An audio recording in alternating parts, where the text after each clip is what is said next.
ఆయన మాయ ఆయనని చూడకుండా మిమ్మల్ని అడ్డగిస్తుంది. ఆ మాయ ఆయన అనుగ్రహం చేతనే తొలగుతుంది. మాయ అంటే ఉన్నదా లేనిదా? ఉన్నట్టు కనపడి లేనిది. అది చిత్రం. అది ఎవరిది? ఈశ్వరుడిదే. ఈశ్వరుడిదే అయిన మాయ ఈశ్వరుణ్ణి కనపడకుండా చేస్తుంది. ఏమిటండి మీ మాటలు అయోమయంగా ఉన్నాయి. నేను మీకు ఉదాహరణ చెప్తాను. మేఘం ఎవరి వలన వచ్చింది? సూర్యుడి వలనే వచ్చింది. సూర్యుడు సముద్రములో ఉన్నటువంటి నీటిని లాగాడు. నీటిని లాగితే నీటి ఆవిరిగా వచ్చి మేఘం ఏర్పడింది. ఈ మేఘం సూర్యుడికి అడ్డొచ్చింది. ఇప్పుడు సూర్యుడు కనపడ్డా? కనపడ్డ మేఘం అడ్డొచ్చేసింది. సూర్యుడి చేత తపింపబడిన సముద్ర జలములు ఆవిరిగా పీల్చబడితే మేఘమై సూర్యుడినే అడ్డినట్టు ఈశ్వరుడు యొక్క శక్తియే మాయగా పరిణమించి ఈశ్వరుడు కనబడకుండా చేస్తుంది. ఈ మాయ తొలగడం ఎవరి వల్ల తొలగుతుందో తెలుసా అండి? ఈశ్వర వాక్కు వలన, ఈశ్వర స్వరూపులైన గురువాక్యముల వలన. నిరంతర గురువాక్య శ్రవణమే మాయ తొలగుటకు సాధనము. పరమశివుని యొక్క లీలామూర్తులలో 13వ మూర్తి హరిహరమూర్తి. అంటే ఆయన యొక్క శరీరంలో సగభాగాన్ని శ్రీ మహావిష్ణువు స్వీకరించారు. అలా పరమశివుణ్ణి ప్రసన్నుణ్ణి చేసుకుని ఆయన శరీరంలో సగభాగాన్ని శ్రీ మహావిష్ణువు స్వీకరించినటువంటి మూర్తిని హరిహరమూర్తి అంటారు. నువ్వు ఎటువంటి భక్తితో ఎటువంటి ఉపాసన చేసి శంకరుని యొక్క శరీరంలో అర్ధభాగాన్ని పొందావో ఆ ఉపాయాన్ని నాకు చెప్పవలసినది అని పార్వతీదేవి నారాయణుణ్ణి ప్రార్థన చేస్తే శ్రీమన్నారాయణుడు పార్వతీదేవికి ఉపదేశం చేసినటువంటి స్తోత్రమే శివాష్టోత్తర శతనామ స్తోత్రం. ఈ శివాష్టోత్తర శతనామ స్తోత్రాన్ని ఆధారం చేసుకుని పార్వతీదేవి శంకరుడి యొక్క శరీరంలో అర్ధభాగాన్ని పొందింది. అది 14వ స్వరూపం. దాన్ని అర్ధనారీశ్వర స్వరూపము అని పిలుస్తారు. మనకి కూడా కావలసింది మనుష్య జన్మ యొక్క పరమ ప్రయోజనం భగవంతుడితో ఐక్యమే కనుక శివాష్టోత్తర శతనామ స్తోత్రాన్ని ప్రదోష వేళలో చదవడం మనకి ఇహమునందు సమస్తమైన కోర్కెలని తీరుస్తుంది. పారలౌకిక సుఖమును భగవంతుని యొక్క అనుగ్రహాన్ని మన యందు ప్రసరింపచేస్తుంది. నిన్నటి రోజున శివనామం గురించి మీతో కొంత నేను ప్రస్తావన చేసి ఉన్నాను. శివో మహేశ్వర అని పిలుస్తారు. ఈ మహేశ్వర అనబడేటటువంటి నామం చిత్రమైనటువంటి నామం. మనకి మంత్రపుష్పం చెప్పినప్పుడు ఒక మాట చెప్తుంటాం, ఈశాన సర్వ విద్యానాం ఈశ్వర సర్వభూతానాం బ్రహ్మాధిపతిర్బ్రహ్మణోధిపతిర్బ్రహ్మ శివో మే అస్తు సదాశివోం అని. సర్వమంగళములకు కారణమైనటువంటి వాడు, సర్వ జగన్నియామకుడు, సృష్టి స్థితి లయలు చేసేటటువంటి వాడు, తానొక్కడే అయి ఉండి కానీ సృష్టి చేసినప్పుడు ఒకడిగా, స్థితికారకుడిగా ఉన్నప్పుడు ఒకడిగా, లయకారకుడిగా ఉన్నప్పుడు ఒకడిగా, మూడుగా కనపడుతూ ఆయన యొక్క అనుగ్రహము చేత జ్ఞానము కలిగినప్పుడు అవి మూడు కావు ఒక్కటే అన్న జ్ఞానము ఎవరి నుంచి ప్రసరిస్తుందో ఆయన మహేశ్వరుడు. ఆయనే మూడుగా కనపడేటటువంటి ఒక్కటి. అందుకే పోతన గారు భాగవతంలో ఒక చోట ఒక మాట అంటారు, 3 మూర్తులకును 3 రూపములకు 3 కాలములకు మూలమగుచు భేదమగుచు తుది కభేదమయ్యొప్పారు బ్రహ్మమనగ నీవే పాలనయన అని పిలుస్తారు. 3 రూపములకు మనకి సృష్టి స్థితి లయ అని 3 మాటలు వాడుతుంటాం. సృష్టి అంటే ఇత పూర్వం లేనటువంటి దాన్ని మన కంటికి కనపడేటట్టుగా ఒక కొత్త వస్తువు తయారగుట, ఒక కొత్త ప్రాణి ఆవిర్భవించుట, దానికి సృష్టి కార్యము అంటారు. స్థితి అంటే వచ్చినటువంటి పదార్థము కొంతకాలం అలా క్షేమంగా ఉండుట. లయము అంటే ఎక్కడి నుంచి వచ్చిందో అక్కడికి వెళ్ళిపోవుట. అయితే చాలా మందికి ఒక తప్పు అభిప్రాయం ఉంటుంది. రుద్రుడు లేదా శివుడు అనేటప్పటికీ ఆయన సంహారకర్త, అనగా చంపేస్తాడు బాబోయ్. శంకరుణ్ణి ప్రార్థన చేస్తే ఆయన లయకారకుడు కదండి, చంపేస్తాడంటారు. కాదు, అన్ని వేళలా లయము అన్న శబ్దానికి అర్థం కేవలం చంపేయడం కాదు. ఆయన చాలా ఉదారుడై ఉంటాడు. మీకు నేను కొన్ని ఉదాహరణలు చూపిస్తాను. మనకి లయమునందు స్వల్పకాలిక లయము అని ఒక మాట ఉంది. స్వల్పకాలిక లయం అంటే ఏమిటో తెలుసా అండి? నేను ఆఫీస్కి వెళ్ళాను అనుకోండి, నా ప్రయోజనం ఏమిటి? ఆఫీస్కి వెళ్ళడం దేని గురించి అంటే నా ఇంట్లో ఉన్న భార్యాబిడ్డలు క్షేమంగా సంతోషంగా ఆనందంగా ఉండేటట్టుగా వాళ్ళకి కావలసినటువంటి ద్రవ్యమును సంపాదించడానికి ఆఫీస్కి వెడతాను. ఆఫీస్ ఎంత బాగున్నా నేను ఆఫీస్లో ఉండిపోను. ఆఫీస్కి వెళ్ళడం ఎందుకంటే ఇంటికి వచ్చేయడానికి తప్ప. ఆఫీస్కి వెళ్ళి ఆఫీస్లో ఉండిపోవడానికి ఆఫీస్కి ఎవరు వెళ్ళరు, ఇంటికి వచ్చేస్తారు. ఇంటికి వచ్చేస్తే అమ్మయ్యా ప్రాణం హాయిగా ఉందంటారు. మీరు చూడండి, తీర్థయాత్రలకు వెళ్ళిన వాళ్ళు ఓ మాట అంటుంటారు, ఓ 10 రోజులో 15 రోజులో యాత్రకు వెళ్ళినప్పుడు బాగుంటుంది. యాత్రకు వెళ్ళి రాగానే మొదట వచ్చే మాట ఏమిటంటే, భార్య భోజనం పెట్టగానే ఇంట్లో చారు అన్నం అయినా ఎంత సుఖంగా ఉందోనే అంటాడు. తన ఇల్లు అనేటప్పటికీ ఒక తృప్తి. అలాగే మీ యొక్క స్వస్వరూపమునందు మీరు నిలబడినప్పుడు సుఖ దుఃఖములనేటటువంటివి లేకుండా పరమ ప్రశాంతమైన స్థితిలో మీరు ఉంటారు. మీ స్థితి అసలు ఏమిటి? ఆనందకరమైనటువంటి స్థితి. మరి దుఃఖం ఎందుకు వస్తుంది? మనస్సు యొక్క సంకల్ప వికల్పముల వలన దుఃఖం వస్తుంది. ఆ మనస్సు సుషుప్తిలో ఆత్మలోకి చేరిపోయింది అనుకోండి, ఏమీ తెలియని స్థితిలో, అది అజ్ఞానం అంటే మనం తెలుసుకోలేం. కానీ మీరు బాగా గాఢ నిద్ర పట్టినప్పుడు ఎలా ఉంది అన్నారు అనుకోండి, ఎవ్వడూ కూడా ఎంత దుఃఖంగా ఉందోనండి, అంత గాఢ నిద్ర పట్టింది, ఎంత ఏడుపు వచ్చిందో ఆ గాఢ నిద్రలో అన్నవాడు మీకు ప్రపంచంలో ఉండడు. ఎంత హాయిగా నిద్ర పట్టిందో అంటాడు. ఏమిటా హాయి? మనస్సు లేకపోవడమే హాయి. మనస్సు ఆత్మలోకి వెళ్ళిపోయింది. అలా వెళ్ళిపోయి ఆత్మగా ఉండిపోతే ఎంత సంతోషమో, ఎంత హాయో, ఎంత ఆనందమో. ఈ బాహ్యమును గురించినటువంటి ఎరుక అంతా ఆగిపోతుంది. ఆగిపోయినప్పుడు గొప్ప ఆనందాన్ని పొందుతాడు. ఇలా ఆనందాన్ని పొందినటువంటి స్వరూపము ఏది ఉన్నదో ఆ ఆనందమే శంకరుడు, ఆ ఆనందమే పరమశివుడు. ఆయన ఈ నిద్ర పోయినప్పుడు దీనిని స్వల్పకాలిక లయము అని పిలుస్తారు. నిద్ర పట్టలేదనుకోండి, అంతకన్నా భయంకరమైన స్థితి ప్రపంచంలో ఇంకోటి ఉండదు, అంతకన్నా దుఃఖం కూడా ఇంకోటి ఉండదు. ఒక్కరోజు రాత్రి 1 గంట వరకు నిద్ర పట్టలేదనుకోండి, పిచ్చెక్కినట్టుంటుంది, ఏం చెయ్యాలో అర్థం కాక. ఏదో అలవాటు ఉన్నవాడైతే పుస్తకం తీసుకాసేపు చదువుకుంటే వేరు మాట అనుకోండి. నిద్ర ఎవరు ఇస్తున్నారు? నిద్రని భగవంతుడు మీరు అర్థించకుండా, మీరు ఏ ప్రయత్నమూ చెయ్యకుండా తిరిగి తిరిగి తిరిగి తిరిగి విషయ సుఖాలలో మీరు మగ్నమై ఇంద్రియములన్నీ అలిసిపోయి మనస్సు అలిసిపోతే ఈ శరీరాన్ని తీసుకెళ్లి ఓ మంచం మీదో, పరుపు మీదో, నేల మీదో, చాప మీదో, బొంత మీదో పడుకోబెట్టేస్తే ఆయన చక్కగా ఇంద్రియాల్లో ఉన్న శక్తినంతటినీ తీసి మనస్సులో పెట్టేస్తాడు. కళ్ళల్లో ఉన్న శక్తి వెనక్కి తీసి మనస్సులో పెడతాడు. కళ్ళు తెరిచి ఉంటాయి కానీ చూడడు. ఒక్కొక్కడు కళ్ళు తెరిచి నిద్రపోతాడు, లేకపోతే సగం తెరిచి నిద్రపోతాడు, కానీ ఏం చూడలేడు. ఎందుకంటే శక్తి వెనక్కి వెళ్ళిపోయింది. చెవు దగ్గరికి వెళ్ళి మాట్లాడినా వినపడదు. ఎందుచేత? ఆ చెవికి వినపడే శక్తి మనస్సులోకి వెళ్ళిపోయింది. ఇంద్రియాలలో ఉన్న శక్తి మనస్సులోకి, మనస్సు ఆత్మలోకి వెళ్ళిపోతుంది. ఈ గాఢమైనటువంటి సుషుప్తి అనబడేటటువంటి నిద్రలో ఈశ్వరుడు మనకు ఒక గొప్ప ప్రయోజనాన్ని చేకూరుస్తాడు. దీన్నే స్వల్పకాలిక లయము అంటారు. మనం ఛార్జింగ్ లైట్ని కరెంటుతో ఛార్జ్ చేసినట్టు ఈ మనస్సు ఇంద్రియముల యొక్క శక్తి తీసుకుని ఆత్మలోకి వెళ్ళి కూర్చుంటుంది. కూర్చున్నప్పుడు ఈ ఆత్మ మళ్ళీ మనస్సుకి ఇంద్రియములకు కావలసినటువంటి బలాన్ని ఇస్తుంది. తెల్లవారి నిద్ర లేవగానే మనస్సు మేల్కొంటుంది. మేల్కొనడం అంటే ఆత్మ నుంచి విడివడుతుంది. అసలు యథార్థమునకు సృష్టి, స్థితి, లయ అన్నవి ఎక్కడ దర్శనం చేయాలో తెలుసా అండి? మీరు ఇక్కడే దర్శనం చెయ్యాలి. అది మహేశ్వర స్వరూప దర్శనం అవుతుంది. మీకు ఎలా దర్శనం చెయ్యాలి? మీకు నిద్ర లేవగానే మొట్టమొదటి ఆలోచన అయితే వచ్చిందో దానికి మీరు సాక్షిగా ఉన్నారనుకోండి. తెలివి రాగానే నాకు మొదట ఏం ఆలోచన వచ్చింది అంటే ఆలోచన మనస్సు యొక్క స్వరూపం. అది ఏం ఆలోచించిందని మీరు ఆలోచనని పసిగట్టి వేరుగా ఉండడం మీరు ఆత్మగా ఉండడం. ఆత్మగా ఉండి మీరు మొదటి ఆలోచనని చూశారనుకోండి, దాని ఆలోచనల్ని చూడడం మీకు అలవాటు అవుతుంది. ఇది సృష్టి, చతుర్ముఖ బ్రహ్మ దర్శనం. కాబట్టి బ్రహ్మగారికి పూజ లేదు. ఎందుకనంటే ఆ సంకల్ప దర్శనము చేత మాత్రమే మీరు బ్రహ్మదర్శనం చేసేస్తారు. సృష్టి ప్రారంభమైంది అంటే మీ మనస్సు బయటికి వచ్చింది.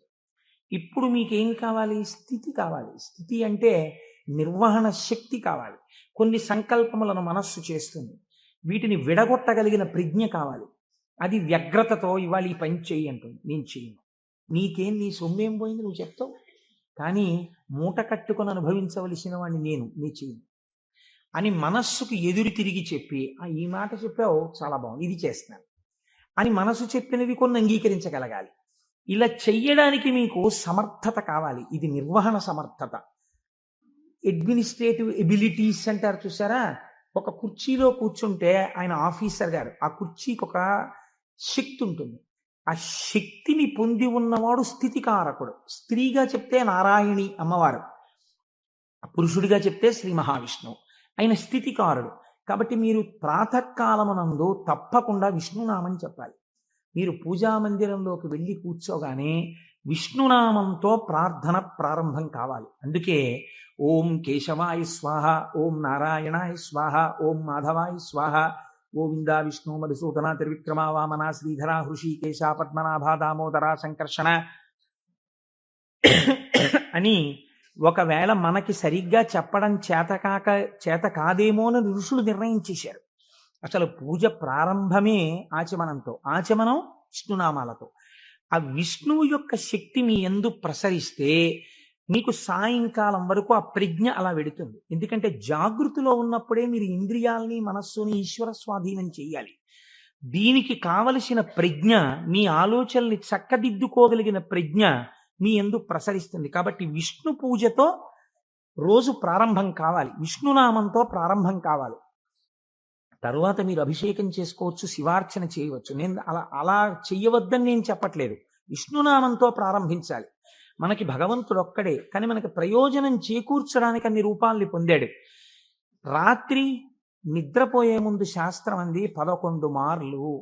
ఇంకా నువ్వు నామని చెప్పేసిన తర్వాత ఇక మాట్లాడకూడదు.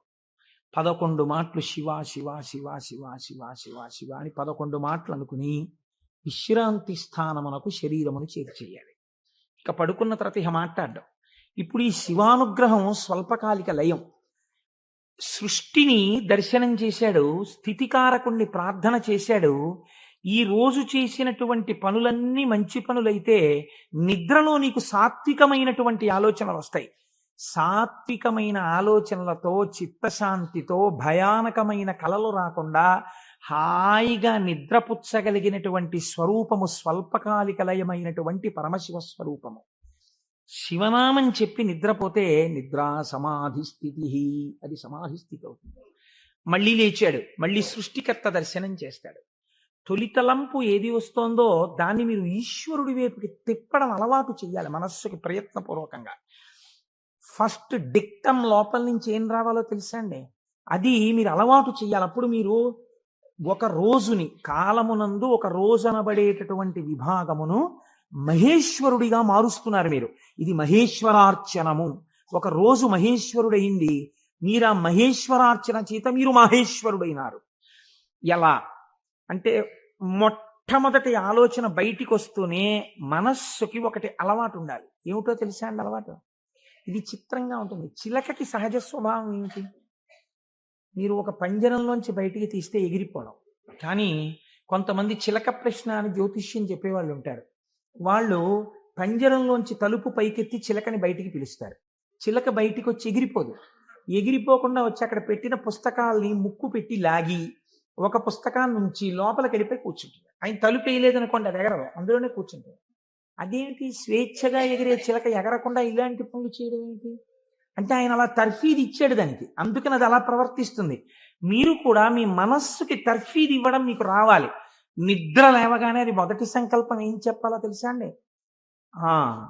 ఇప్పుడు నీ ఇంట నీ ఆరాధ్య దైవము, నీ కులదైవం ఎవరున్నారో వారు నువ్వు పడుకున్న వైపు నీ తల ఇటువైపు ఉన్నది. సాధారణంగా నిద్రపోయేటప్పుడు ఎడమ వైపుకి నిద్రపోమని శాస్త్రం.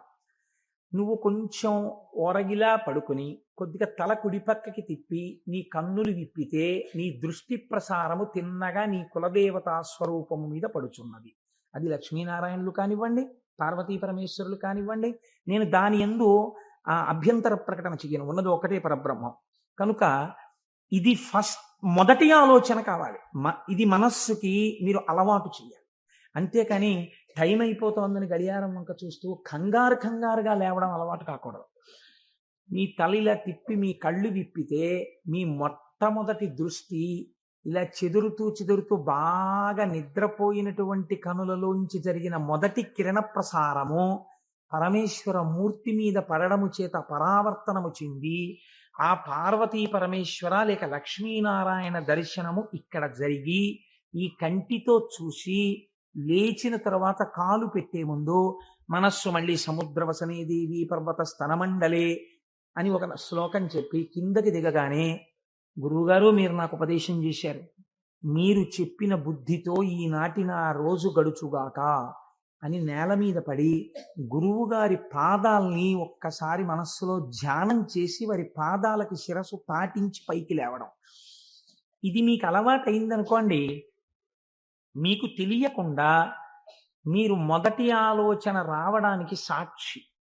ఇప్పుడు ఈ ఆలోచనని మీరు ఒక దిశానిర్దేశం చేస్తున్నారు.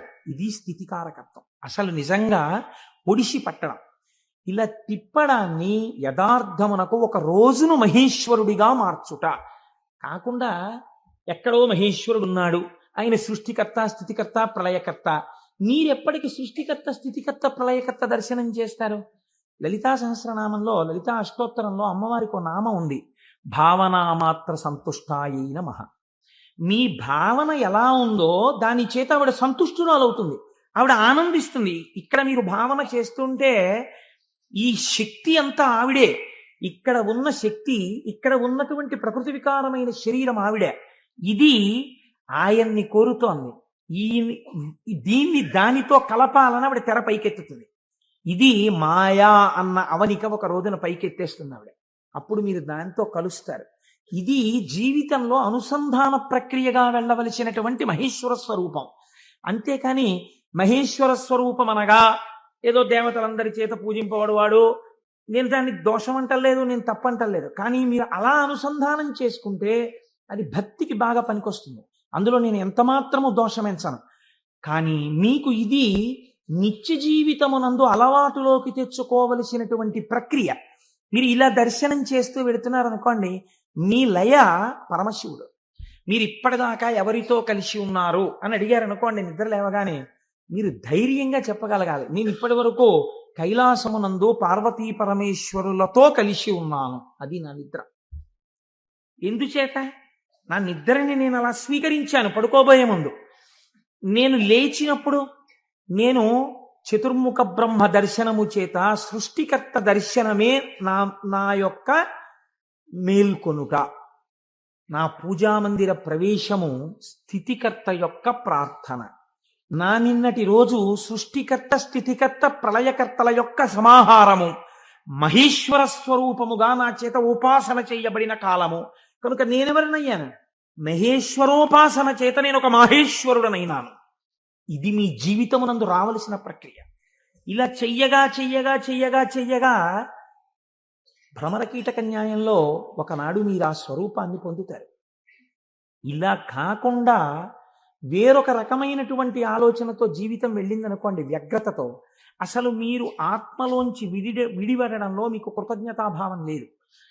ఆ నిద్ర పట్టింది, లేవడం దేనికోసం? న్యూస్ పేపర్ కోసం. న్యూస్ పేపర్ తీస్తే ఏముంటుంది?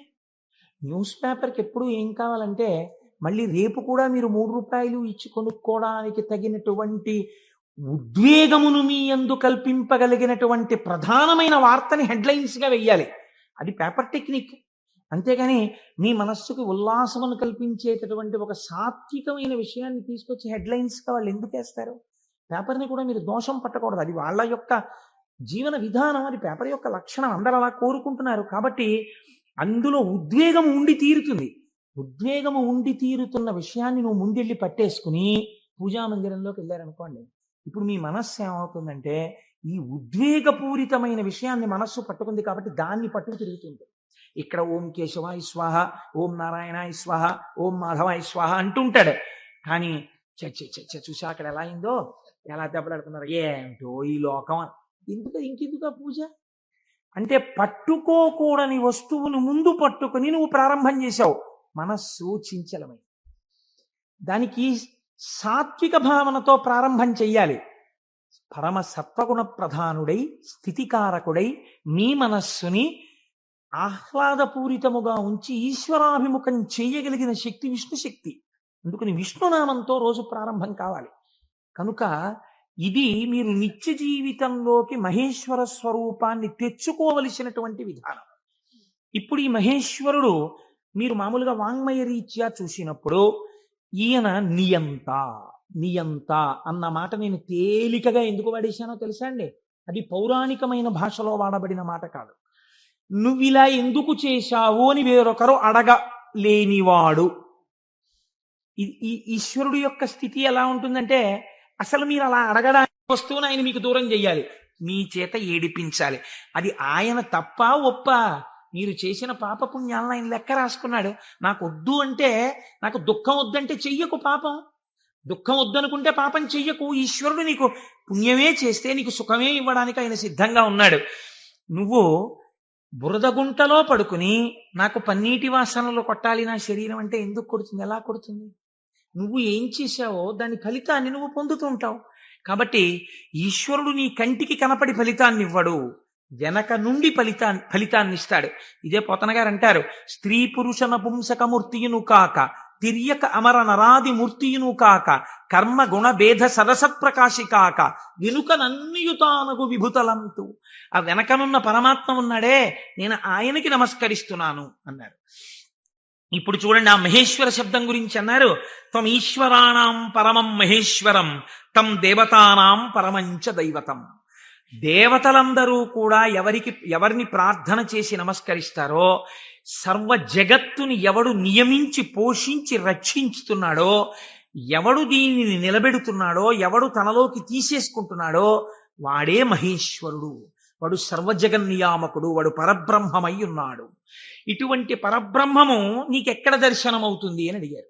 చూడవచ్చా? నాకు ఎప్పుడైనా ఇలాంటి వాడిని ఒకసారి చూడాలనిపించింది అంటే శాస్త్రం అంది, మహేశ్వర దర్శనము చెయ్యడానికి మహేశ్వర దర్శనము చెయ్యాలన్న తాపత్రయము నీకు కలగాలి అని. ఇదొక చిత్రమైన మాట అండి. మీరు కొంచెం జాగ్రత్తగా ఆలోచించండి. ఒక మహాపురుషుడు ఒక ఆయన ఉన్నాడు ఈ లోకంలో. కృష్ణావధానుల గారని ఒక ఆయన ఉన్నారు. ఆయన ఒక మహాపురుషుడు. వేదం చదువుకోవడం కాదు, చదువుకున్న వేదాన్ని నిరంతరము అనుష్ఠానములోకి తెచ్చుకున్నవారు. అంతటి మహాపురుషుడు ఆయన. అలాగా అండి, అంటే ఏం చేస్తుంటారండి అంటే, 4 ఆవుల మధ్యలో తుఫాన్ వచ్చి పాక కొట్టుకుపోతే 10,000 రూపాయలు పట్టుకొచ్చి ఎవరో ఇస్తే శివాలయం కట్టడానికి విరాళం ఇచ్చేసి, శివుడికి ముందు గుడి కట్టండి తర్వాత నేను ఉంటాను లేండి అని ఆవుల మధ్యలో కాపరం చేసి బతికినవాడు. అంతటి మహానుభావుడు. తను నమ్ముకున్న వేదాన్ని నిరంతరము ఆచరణలో పెడతారు. వారు నా గృహప్రవేశానికి వచ్చారు. వస్తే ఆ రోజు నేను కొంచెం ఈ సంభారాలన్నీ పూర్తి చేసుకుని వేద పఠనం ఏర్పాటు చేసి నేను ఇంట్లోకి వెళ్ళేటప్పటికీ కించిత్ అసుర సంధ్య వేళయింది. నేను వెళ్ళేటప్పటికి వారు వెళ్ళిపోతున్నారు. అరేరే ఇదేమిటి వెళ్ళిపోతున్నారు కృష్ణావధానుల గారు? అలా వెళ్ళిపోరే, ఈ కోటేశ్వరరావు మనం వచ్చేటప్పటికి లేడు, స్వాగతం చెప్పలేడని కోపగించుకుని వెళ్ళిపోయే మనిషి కారేవారు, ఎందుకు వెళ్ళిపోతున్నారు? ఓహో అసుర సంధ్య వేళ, సంధ్యావందనానికి వెళుతుండాలి అనుకున్నాను. ఎవరినో పిలిచి కృష్ణావధానుల గారు ఎక్కడికి వెళుతున్నారండి? వెంకటేశ్వర స్వామి గుళ్ళో కూర్చుని సంధ్యావందనం చేసుకోవడానికి వెళుతున్నారు. ఆయన సంధ్యావందనం చేయలేదనుకోండి, మీరు నేను అడుగుతామా, అయ్యా మీరు సంధ్యావందనం ఎందుకు చేయలేదండి అని?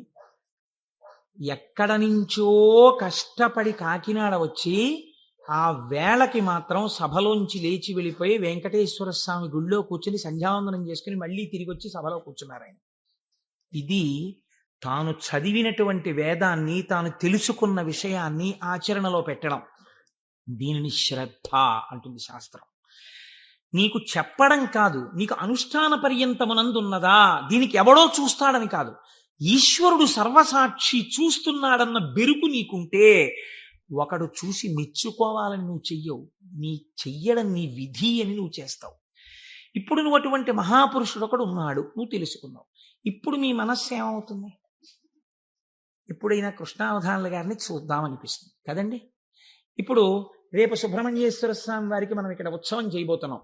ఆ సుబ్రహ్మణ్యేశ్వర స్వామి వారికి ఉత్సవం చేసిన రోజున కారు దిగి నడవలేక శిష్యులు పట్టుకుంటే కృష్ణావధానుల గారు వచ్చి ఇక్కడ కుర్చీలో కూర్చున్నారనుకోండి, నీ ప్రయత్నం లేకుండా, వారు కోటీశ్వరుడని కాదు, వారు పెద్ద ఆఫీసర్ అని కాదు, మోకాళ్ల మీదకి పంచె కట్టుకుని లాల్చీ కూడా వేసుకోకుండా ఓ ఉత్తరీయం కప్పుకుని గుండు చేయించుకుని పిలక పెట్టుకుని 3 విభూతి రేఖలు పెట్టుకుని బొట్టు పెట్టుకుని సరిగ్గా కనపడక కళ్ళు చిప్పిలించి చూస్తున్న కృష్ణావధానులు గారు అడుగు తీసి అడుగేస్తుంటే మీ అందరి చేతులు ఇలా అంటాయి. ఎందుకంటాయి? ఆయన ఒక మహాత్ముడన్న ఎరుక మీకు కలిగింది. ఈ ఎరుక లేకుండా మీరు దర్శనాన్ని వాంఛిస్తారా? మీరు ఒకసారి ఈ శివమహాపురాణాన్ని వినడం ఒక కథ కింద వినే ప్రయత్నం మీరు చేయకండి. అది మీ జీవితాన్ని అభ్యున్నతి మార్గంలోకి తీసుకెళ్ళదు. దాన్ని మీ నిత్య జీవితంలో మీకు ఎలా ఉపయోగపడుతుందో మీరు ఆలోచించండి. పరమాచార్య స్వామి ఎక్కడ మాట్లాడినా, ఎప్పుడు మాట్లాడినా అలాగే మాట్లాడేవారు. ఎప్పటి కథల కిందో వారు మాట్లాడేవారు కాదు. ఇప్పుడు నీకు ఎలా పనికి వస్తుందో వారు మాట్లాడేవారు. అది ఒక సద్గురువుకు ఉండవలసిన లక్షణం. అందుకే నడిచే దేవుడు అయ్యారు మహానుభావుడు. కాబట్టి చూడండి, ఇప్పుడు మీకు కృష్ణావధానులు గారు అంటే తెలిసింది, వారిని చూడాలి అనిపిస్తుంది. ఉదాహరణకి వారు రాలేదనుకోండి సుబ్రహ్మణ్యోత్సవానికి, ఎందుచేతంటే వారి శరీరం చాలా డస్సిపోయింది, పెద్దవారు అయిపోయారు.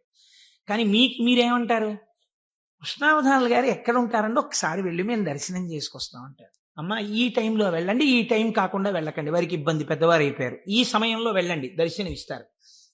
మీరేం చేస్తారు? ఇంత డబ్బు పాడు చేస్తున్నాం, పోతే పోయింది, కారుకి ఓ 500 పెట్టుకుని వెళ్ళొద్దాం అని ఒక ఆదివారం నాడు పొద్దున అలా కృష్ణావధానుల గారి దగ్గరికి వెళ్ళొచ్చిన వాళ్ళు ఎంతమందో నాకు తెలుసు. కారు వేసుకుని వెళ్ళి ఓ 1 డజన్ అరటిపళ్ళు ఏవో ఇచ్చి ఒక్కసారి ఆయన్ని చూడగానే, ఇప్పుడు మీకు ఆయన గురించి ఆయన ఏం చెప్పుకోరుగా, కానీ మీరు ఆయన్ని చూస్తుంటే, ఆయన కూర్చుంటే, మీరు ఎక్కడి నుంచి వచ్చారమ్మా అని అడుగుతుంటే, ఆయన ఏదో 4 శ్లోకాలు చెప్తుంటే, ఆ గొంతు తడబడిపోతుంటే, పెద్దవారైపోయి వారు మాట్లాడుతుంటే మీ మనసు ఆర్ద్రమైపోతుంది.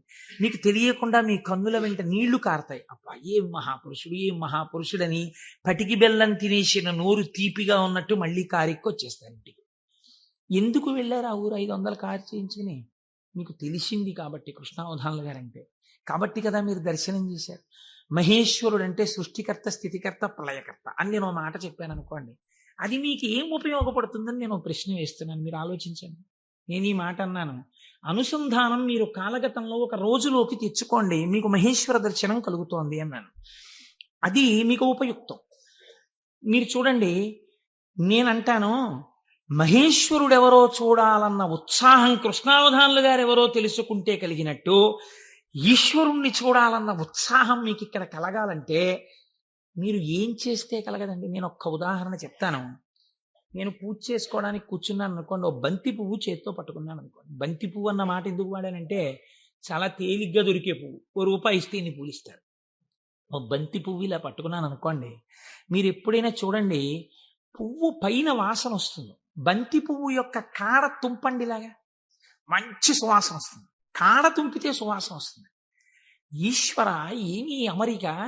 ఒక గొట్టం మీద ఇదే రంగు రేకులు ఇలా ఇలా ఇలా ఇలా ఇలా ఇంత మొగ్గని అందులో ఇన్ని దాచి అలా విచ్చుకునేటట్టు చేసి ఇంత అమరికగా ఇలా ఉండి, వాటి మీద మళ్ళీ ఓ వరస, వాటి మీద ఓ వరస, వాటి మీద ఓ వరస, మధ్యలో ఓ 5, ఇంత అందంగా తయారు చేసిన శిల్పి ఎవడు?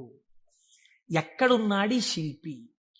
ఈ పువ్వు నేను పూజా మందిరంలో భగవంతుడి పాదముల దగ్గర వేసి రేపు ఇలా తీస్తే, కాడ పట్టుకుంటే ముందు రోజు పైకి లేచిన పువ్వు ఇవాళ కాడ పట్టుకుంటే ఇలా ఒరిగిపోయింది. ఈశ్వరుడి పాదాల మీద ఒరిగిపోవడం ఓ రోజంతా ఉండి నేర్చేసుకుని ఒరిగిపోతాను. ఇప్పుడు అంత గుబాళింపు లేదు, అంత వాసన లేదు, ఆ రేకులన్నీ ఇలా ఒరిగిపోతున్నాయి. ఇంకొంచెం ముట్టుకుంటే దుర్గంధం వచ్చి చెమాయింపు వచ్చింది. ఎవరసలు దీన్ని ఇలా ఆ బంతి మొక్కలోంచి దీన్ని తెచ్చినవాడు, ఇంత విచ్చుకునేట్టు చేసినవాడు, ఇది ఇలా ఒడిలిపోయేట్టు చేసినవాడు ఎక్కడున్నాడు అని మీకు అనుమానం వచ్చింది అనుకోండి, అప్పుడు మీ పూజ ఆర్తితో ఉంటుంది. వాడే అటువంటి వాడై ఉన్నాడు. వాడు ఈ జగత్తునంతటినీ ఇలాగే సృష్టించి నిర్వహించి లయింపచేస్తున్నాడు. వాడే నా ఆరాధ్య దైవం, అడిగో పూజా మందిరంలో అని మీరు ఓం నిధనపతయే నమః అని పువ్వేయండి. రమించిపోయింది మీ హృదయం. ఇది మహేశ్వర దర్శనము. కాబట్టి ఇప్పుడు ఈ ఉత్సుకత, చూడాలి చూడాలి చూడాలి ఈశ్వరుణ్ణి అన్న తాపత్రయం మీరు సృష్టి స్థితి లయానుసంధానము నిరంతర ప్రక్రియగా చెయ్యడంలో ఉంటుంది. ఈ చెయ్యడంగా ఉంటే ఈశ్వరుడు ఎవడు? ఇప్పుడు మీరు తెలుసుకున్నారనుకోండి, మహేశ్వరుడు ఏం చేస్తుంటాడో ఇది తెలుసుకోవడం వల్ల మీకు ఆనందం కలుగుతుంది. ఇప్పుడు ఆయన సర్వజ్ఞత, తృప్తి, అనాదిబోధ, స్వతంత్రత, నిత్యమలుప్త శక్తి, అనంత శక్తిశ్చ విభోర్విధిజ్ఞా షడాహురంగాని మహేశ్వరస్య అంది శాస్త్రం. ఆయన సర్వజ్ఞత, నేను ఇక్కడ కూర్చుని ఉన్నాను అనుకోండి, నేను ఈ సభలో జరుగుతున్న విషయాన్ని పసిగట్టగలను. అసలు అది కూడా ఒక్కొక్కసారి జరగదు. ఎందుచేత అంటే నేను ఒక్కొక్కసారి అడిగినటువంటి ప్రశ్న కొంతమందికి ఈయన నిజంగానే అడుగుతున్నాడా అనిపించవచ్చు. ఎంచేత అంటే మీరు నిన్నను కోటేశ్వరారు నిన్న ఉపన్యాసానికి వచ్చాను, నిన్న మీరు వచ్చారా అంటే అదేమిటి మీ ఎదురుగుండానే కదండి కూర్చున్నాం అంటారు. నాకు స్ఫురణలోకి వెళ్ళదు. ఎందుకు వెళ్ళదు అంటే నేను ఒక విషయాన్ని ప్రతిపాదన చేస్తున్నప్పుడు నా మనస్సు అసలు ఆ విషయం మీద రమిస్తే కదా అది వాక్కులుగా బయటికి వచ్చేది. నా మనసే రమించలేదనుకోండి, నా మనస్సు లోపల దర్శనం చేయట్లేదనుకోండి, మీకు వాక్కులుగా ఎలా వస్తుంది నా నోటి నుంచి? నా మనస్సు అక్కడ ఉండిపోయినప్పుడు నా కన్నులు ఇలా తిరిగినా ఏవో కళ్ళంలోంచి మనస్సులోకి ఎడతాయి. కానీ ఇవన్నింటినీ మనసు పట్టుకుంటోందని మీరు అనుకుంటున్నారా? పట్టుకోవట్లేదు. ఎందుకనంటే ఆ మనసు వేరొక వస్తువును పట్టుకుని ఉంది. దానికోసం ఉపన్యాసం చెప్పడం, ఇంకో ప్రయోజనం కోసం కాదు. ఇలా కూర్చుంటే కాసేపు పట్టుకుంటుంది ఆ వస్తువునని. కాబట్టి ఇప్పుడు అది పట్టుకుని ఉంది, కాబట్టి ఇది పట్టుకోదు, ఇది వదిలిపెట్టేసింది. కాబట్టి కన్ను చూసినా మనస్సు పట్టుకోకుండా వదిలిపెడుతోంది. అలా మీకు నాకు నా యొక్క సర్వజ్ఞత యందు ఒక పరిధి ఉంది. నేను ఇక్కడే ఉన్నా నాకు కొన్ని తెలియవు. ఈశ్వరుడు అలా కాదు. మహేశ్వరుడంటే సమస్త ప్రాణుల యొక్క హృదయగతమైన అభిప్రాయములను కూడా తెలుసుకోగలడు. మీరు బాగా గుర్తుపెట్టుకోండి. మీరు చేస్తున్న పూజని చూసి నేను పూజ చేసుకుంటున్నాను అనుకోండి, ఉదాహరణ, వేరొకరి మీద ఎందుకు పెట్టాలి? నేను పరమ డాంబికంగా ఇన్ని పువ్వులు పెట్టుకుని ఓం నిధనపతయే నమః, ఓం నిధనపతాంతికాయ నమః, ఓం ఊర్ధ్వాయ నమః, ఓం ఊర్ధ్వలింగాయ నమః అన్న పూజామందిరంలో కూర్చుని పుష్పార్చన చేస్తున్నాను అనుకోండి. మీరు కోటేశ్వరరావు గారు ఉన్నారా అండి అని హాల్లోకి వచ్చి కూర్చున్నారనుకోండి. ఆహాహా, ఏం పూజ చేస్తున్నాడండి కోటేశ్వరరావు, నిజంగా ఏమి ఉచ్చారణ, ఏమి నామాలు చెప్తున్నాడు అని మీరు ఇక్కడ గబగబా సోఫాలో కూర్చున్న వారి కింద కూర్చుని కళ్ళు మూసేసుకుని ఇప్పుడు ఆయన ఇలా పువ్వులు వేస్తుంటారు, ఇలా నామం చెప్తుంటారని మీకు ఆ నామాలు రాకపోయినా మనస్సులో ఇలా ఇలా మీ చెయ్యి అంటూ మీరు పువ్వులు వేసేస్తూ మీరు కూర్చున్నారు. అక్కడ పూజ చేస్తున్న నేను నామాలు నోటితో చెప్తున్నాను, కానీ నా మనస్సు రేపు ఉదయం నేను పెళ్లికి వెళ్ళాలి, ఈ పెళ్లికి వెళ్ళినప్పుడు మనం 10ంటికి ఆఫీస్కి వెళ్ళిపోగలమా, లేకపోతే ఒక గంట పర్మిషన్ పెట్టి 11 గంటలకు వెళ్ళిపోగలమా, ఒకవేళ వాళ్ళు భోజనానికి ఉండిపోమ్మంటే దీన్ని వంట చేయమని చెప్పడమా, అక్కర్లేదులే భోజనానికి ఎడదామందామా, భోజనానికి ఎడదామంటే ఇది మీరు వచ్చి నన్ను తీసుకెడతారా ఆఫీస్కి అయితే అంటుందేమో. ఇప్పుడు ఎక్కడున్నాను నేను వాళ్ళ ఇంట్లో పెట్టే భోజనం దగ్గర ఉన్నాను. పైకి ఏం చేస్తున్నాను? ఓం నిధనపతయే నమః, ఓం నిధనపతాంతికాయ నమః. నా పూజ వింటున్నవాడు, హాల్లో కూర్చున్నవాడు ఏం చేస్తున్నాడు? ఆయన కోటేశ్వరారు ఎంత బాగా పూజ చేసుకుంటున్నారో అని తను వచ్చిన పని మర్చిపోయి తను రమించిపోయి ఇక్కడ ఈశ్వరుణ్ణి చూస్తూ ఆయన పాదాల మీద బొడ్డు మల్లెలు వేసేస్తున్నాడు. ఇప్పుడు పూజ చేసిన ఫలితం ఈశ్వరుడు ఎవరికి వేస్తాడో తెలుసా అండి? హాల్లో కూర్చుని ఆయనకి వేస్తాడు. కోటేశ్వరరావుకి ఏమేస్తాడో తెలుసా అండి? ఆయన పూజ చేసుకునేటట్టుగా గట్టిగా నామాలు చెప్పిన ఫలితం వేస్తాడు. చూసారా? ఇది సర్వజ్ఞత. ఇది మీకు దొరకదు. మీరేమంటారు? నేను బయటకు వస్తే కోటేశ్వరరావు పూజ చేసుకున్నానంటారు. హృదయగతమైన అభిప్రాయమును పట్టగలిగిన వాడు. అందుకే శివానందలహరిలో శంకరాచార్యుల వారు మాట అన్నారు, వటుర్వా గేహీవా ఇతిరపి జటీవా తదితరో నరోవా యక్కశ్చిద్భవతు భవకింతేన భవతి యదీయం హృత్పద్మం యది భవతధీనం పశుపతేః తదీయస్త్వం శంభో భవసి భవభారంచ వహసి. నువ్వు వటువా మాకు చెప్పకు. నేను ఉపనయనం చేసుకున్న వటువునండి, ఏం కావాలి మాకైతే? నువ్వు సంధ్యావందనం చేస్తావా, గాయత్రి చేస్తావా చెప్పు. గేహీవా, నేను గృహస్థాశ్రమంలో ఉన్నాను, అయితే ఎవరికి గొప్ప? గేహీవా ఇతిరపి జటీవా తదితరో, అబ్బో మిగిలిన ఆశ్రమాలు ఏవైతే కానివ్వండి, మాకేమిటి గొప్ప? ఇవి కాదు. నీ మనస్సుని ఈశ్వరుడి పాదముల మీద పెట్టడం నీకొచ్చా? నీకొస్తే చెప్పు. ఈశ్వరుడు నీ వెంట పరిగెడుతున్నాడు, నీ మనస్సు అక్కడ పెట్టడానికి నువ్వు చేస్తున్నటువంటి పరిశ్రమకు పూజ అని పేరు. నీకు అది అలవాటు అవ్వడానికి పూజ చేస్తున్నావు. నువ్వు అది అలవాటు అయిపోతే ఎక్కడున్నా పూజ చేయగలవు, అంటే దాని అర్థం పూజ మానేయమని కాదు. కాబట్టి హృదయగతాభిప్రాయమును పట్టగలిగినటువంటి వాడు. ఇది సర్వజ్ఞత, స్వతంత్రత. ఇవి రెండు ముడిపడి ఉంటాయి ఈశ్వరుడితోటి. అన్నీ చూస్తుంటాడు ఏకకాలమునందు. సమస్త చరాచర జగత్తులో ఉన్నటువంటి ప్రాణుల యొక్క హృదయాంతర్గత భావములను తాను చూస్తాడు. చూసి ఆ భావముల యొక్క పరిపుష్టి చేత మోక్షాన్ని కూడా అనుగ్రహించేస్తాడు. నీకు పైకి దొరకదు, నీకు ఒక్క నాటికి పైకి చూస్తే దొరకదు. నేను మీకు దీనికి ఒక ఉదాహరణ చెప్తాను. మనం ఇవి వినటం చేతనే పరమశివుడు ప్రసన్నుడవుతాడు. పెరియ పురాణం అని మనకి నాయనార్ల చరిత్ర చెప్తుంది. అందులో శాక్య నాయనార్ అని ఒక నాయనార్. ఆయనకి గొప్ప శివభక్తి తత్పరుడు. కానీ ఆయన ఉన్నటువంటి రోజులు ఎటువంటివంటే శివుడి గురించి మాట్లాడడం కానీ, శివ అన్న నామం చెప్పడం కానీ, శివార్చన చెయ్యడం కానీ కుదరనటువంటి భయంకరమైన పరిస్థితులలో ఆనాటి రోజులున్నాయి. లోపల పరమభక్తి, శివారాధన చెయ్యాలని కాంచీపురంలో ఉండేవాడు మహానుభావుడు. శివలింగాన్ని ఒక దాన్ని తీసుకొచ్చి రోడ్డు మీద పెట్టారు ఆ రోజుల్లో. ఈయన కోరిక ఏమిటంటే మనసులో ఒక్కసారి ఆ శివలింగం దగ్గరికి వెళ్ళి ఇన్ని పువ్వులు పట్టుకొని కాస్త 2 నామాలు చెప్ప శివలింగం మీద పూలెయ్యాలని. ఆ రోజుల్లో పరిస్థితి ఏమిటంటే శివలింగం మీద పూలు ఎవడైనా వేశాడో, శివుడికి నమస్కరించాడో ప్రళయమే. కాబట్టి ఇప్పుడు ఎలా శివ పూజ చేయడం? ఆయన ఏమించుకున్నాడంటే మార్గం, శివార్చన చేయని వాడిలా పైకి కనపడాలి, లోపల శివార్చన చేస్తున్న కోరికకి తీరాలి. అందుకని ఆయన అటుగా వెడుతూ రోజు అన్నం తినే ముందు కళ్ళంబట నీళ్లు పెట్టుకుని, శివ నీ పూజ చెయ్యకుండా ఎలా తిననయ్యా అన్నమని ఆ రోడ్డు మీద ఉన్న శివలింగం దగ్గరికి వెళ్ళి శివుడివా నువ్వు శివుడివా అనో రాయి తీయడం. ఇంత పెద్ద చామంతి పువ్వు నా చేత్తో పట్టుకున్నాను అనుకుని శివట నిలబడేసేవాడు. లోపల చామంతి పువ్వు వేశాను, శివుడివా అని మళ్ళీ ఇలా తీయడం, శివ అని మళ్ళీ ఇలా ఓ రాయేయడం. ఇంత బొడ్డు మల్లె వేశాను. పరమశివుడి పాదాల మీద ఏం పడ్డాయో తెలుసా అండి? చామంతి పూలు, మల్లెపూలు పడ్డాయి. చూసే వాళ్ళందరూ ఏమనుకున్నారో తెలుసా అండి? వీడు అసలు నిజంగా మన మాట వింటున్నవాడు, చూసావా శివలింగం మీద రాళ్ళు వేస్తున్నాడు వీడు, వీడిని మనం చాలా గౌరవంగా చూడాలనుకున్నాం. లోకానికి అర్థం అవుతుందా, శివుడికి అర్థం అవుతుందా? శివుడికి అర్థం అవుతుంది. ఇది శాక్యనాయనార్ జీవితం. ఇంతే ఆయన పూజ. ఇది ఆర్తిలోంచి వచ్చిన పూజ. ఒకరోజు ఆయన అన్నం తినడానికి కూర్చున్నాడు, భార్య వడ్డించింది. వడ్డిస్తే అన్నం తినబోయాడు. శర్వహ అనో నామం జ్ఞాపకానికి వచ్చింది. ఈ అన్నం నాకు పెట్టినవాడు శంకరుడు, లోపలికెడితే జీర్ణం చేస్తున్నవాడు శంకరుడు, అగ్నిని ఆదేశించి అన్నాన్ని ఉడికేటట్టుగా నా ఇంట పాచకుణ్ణి చేసినవాడు శంకరుడు, నీటిగా ఈ అన్నం ఉడికేటట్టు కలిసినవాడు శంకరుడు. నేను శంకరుణ్ణి, నేను పశువు తిన్నట్టు ఈ అన్నం తినడానికి వచ్చాను.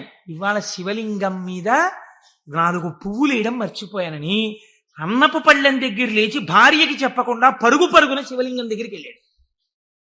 పూజ చేయకూడదు, పరిస్థితులు ఎలా ఉన్నాయి? నిలబడి 4 రాళ్ళు తీసి శివుడివా అని మళ్ళీ వేశాడు. వేస్తూ ఇంతకన్నా చెయ్యలేకపోతున్నానయా అని కన్నుల నీరు కార్చాడు. వెంటనే ఈశ్వరుడు ఆయనకి నటరాజమూర్తిగా సాక్షాత్కరించి తనలోకి కలిపేసుకున్నాడు. ఇప్పుడు మీరు చెప్పండి, శాక్యనాయనార్ జీవితంతో మీకేమర్థం అవుతోంది?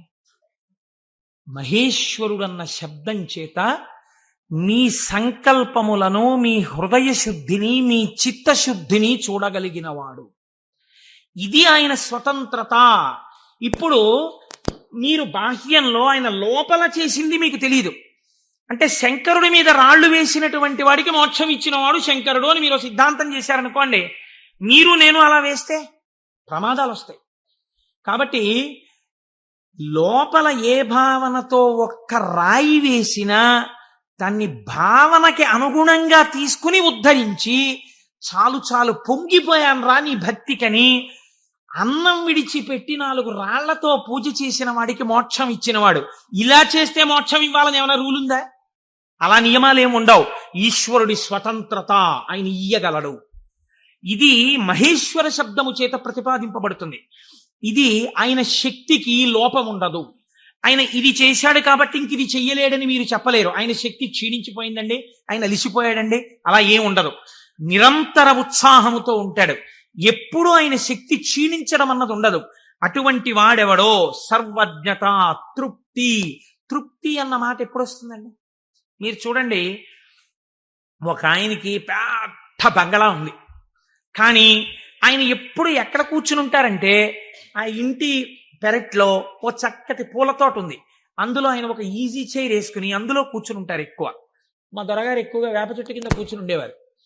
వేప చెట్టు కింద కూర్చుని దొరగారు ఉన్నారు కాబట్టి దొరగారు ఇంట్లో ఉండడానికి అవకాశం లేదు. ఐశ్వర్యవంతులు శిష్యులున్నారు. ఏమిటి ప్రారంధం? ఇన్ని కన్నాలతో ఉన్నటువంటి తువ్వాలతో ఎలా తుడుచుకుంటున్నారు? మీకు ఒక మంచి తువ్వాలే కొనివ్వలేమా అన్నారంటే ఆయన అన్నారు, ఎవరు చెప్పారు మీకు నా తువ్వాలు కన్నాలతో ఉందని? సహస్రాక్షుడే నా తువ్వాలు, ఇంద్రుణ్ణి తువ్వాలుగా తుడుచుకుంటున్నాను, అందుకే చూడండి దానికి 1000 కళ్ళుంటాయన్నారు.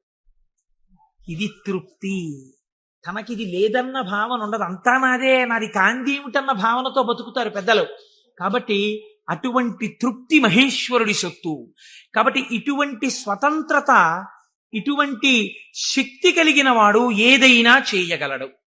ఇక్కడ మనకి ఒక అనుమానం వస్తుంది, ఏమన్నా అంతా బాగుంది కానీ మనందరికీ ఎందుకండి అలా కనపడదు? మరి మనందరికీ కూడా అలా తెలిసిపోయి హాయిగా భావన లోపల నాటుకుపోయింది అనుకోండి, ఇంకా మనందరం మీరు చెప్పేది ఏముంది, రేపు పొద్దున్న నుంచి మీరు కింద కూర్చోండి మేము అందరం చెప్తాం ఆ పతంజలి చెప్పినట్టు 1000 నాలుకలతోటి అంటే మరి ఎందుకు నిలబడదు? ఇది మీరు చాలా జాగ్రత్తగా కనిపెట్టవలసినటువంటి రహస్యం శాస్త్రంలో. మాయినంతు మహేశ్వరం, ఆయన మాయ ఆయనని చూడకుండా మిమ్మల్ని అడ్డగిస్తుంది. ఆ మాయ ఆయన అనుగ్రహం చేతనే తొలగుతుంది. మాయ అంటే ఉన్నదా లేనిదా? ఉన్నట్టు కనపడి లేనిది. అది చిత్రం. అది ఎవరిది? ఈశ్వరుడిదే. ఈశ్వరుడిదే అయిన మాయ ఈశ్వరుణ్ణి కనపడకుండా చేస్తుంది. ఏమిటండి మీ మాటలు అయోమయంగా ఉన్నాయి? నేను మీకు ఉదాహరణ చెప్తాను. మేఘం ఎవరి వలన వచ్చింది?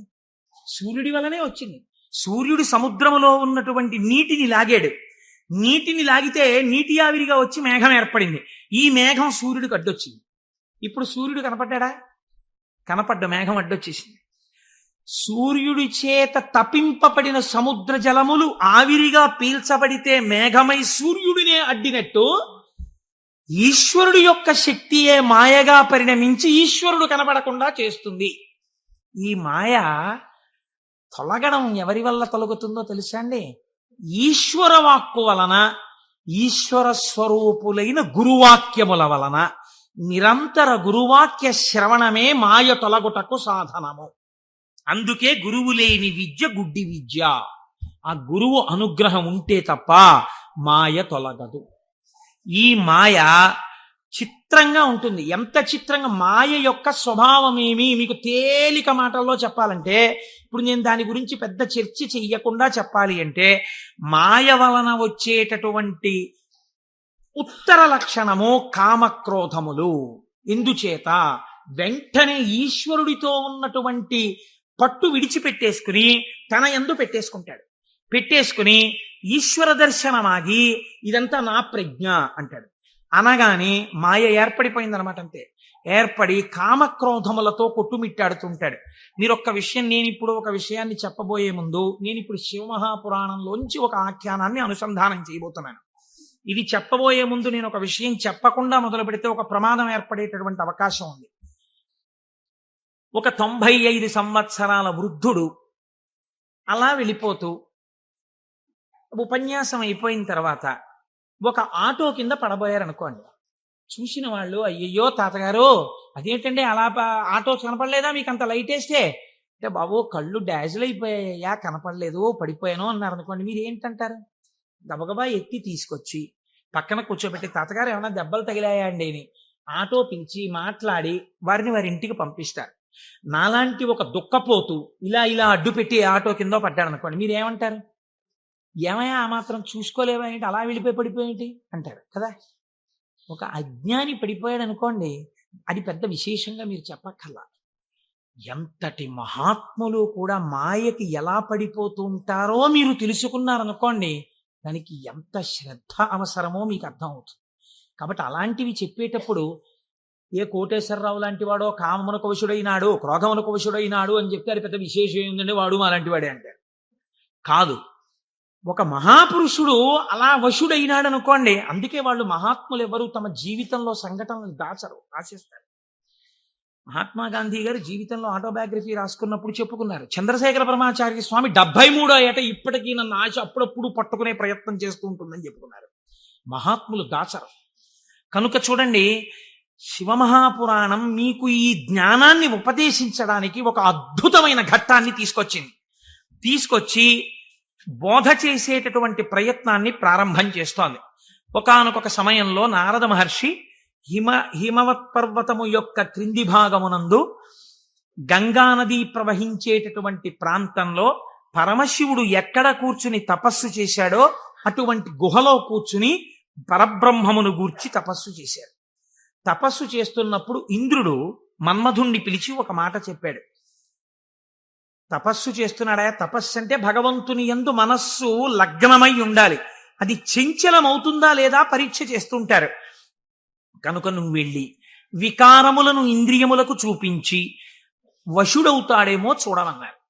అంటూ ఇంద్రుడు అన్నాడు, హిమశైల గుహాయాం హి మునిస్తపతి నారద మనసోద్దిశ్య విశ్వేశం మహాసంయమమాన్ దృఢ.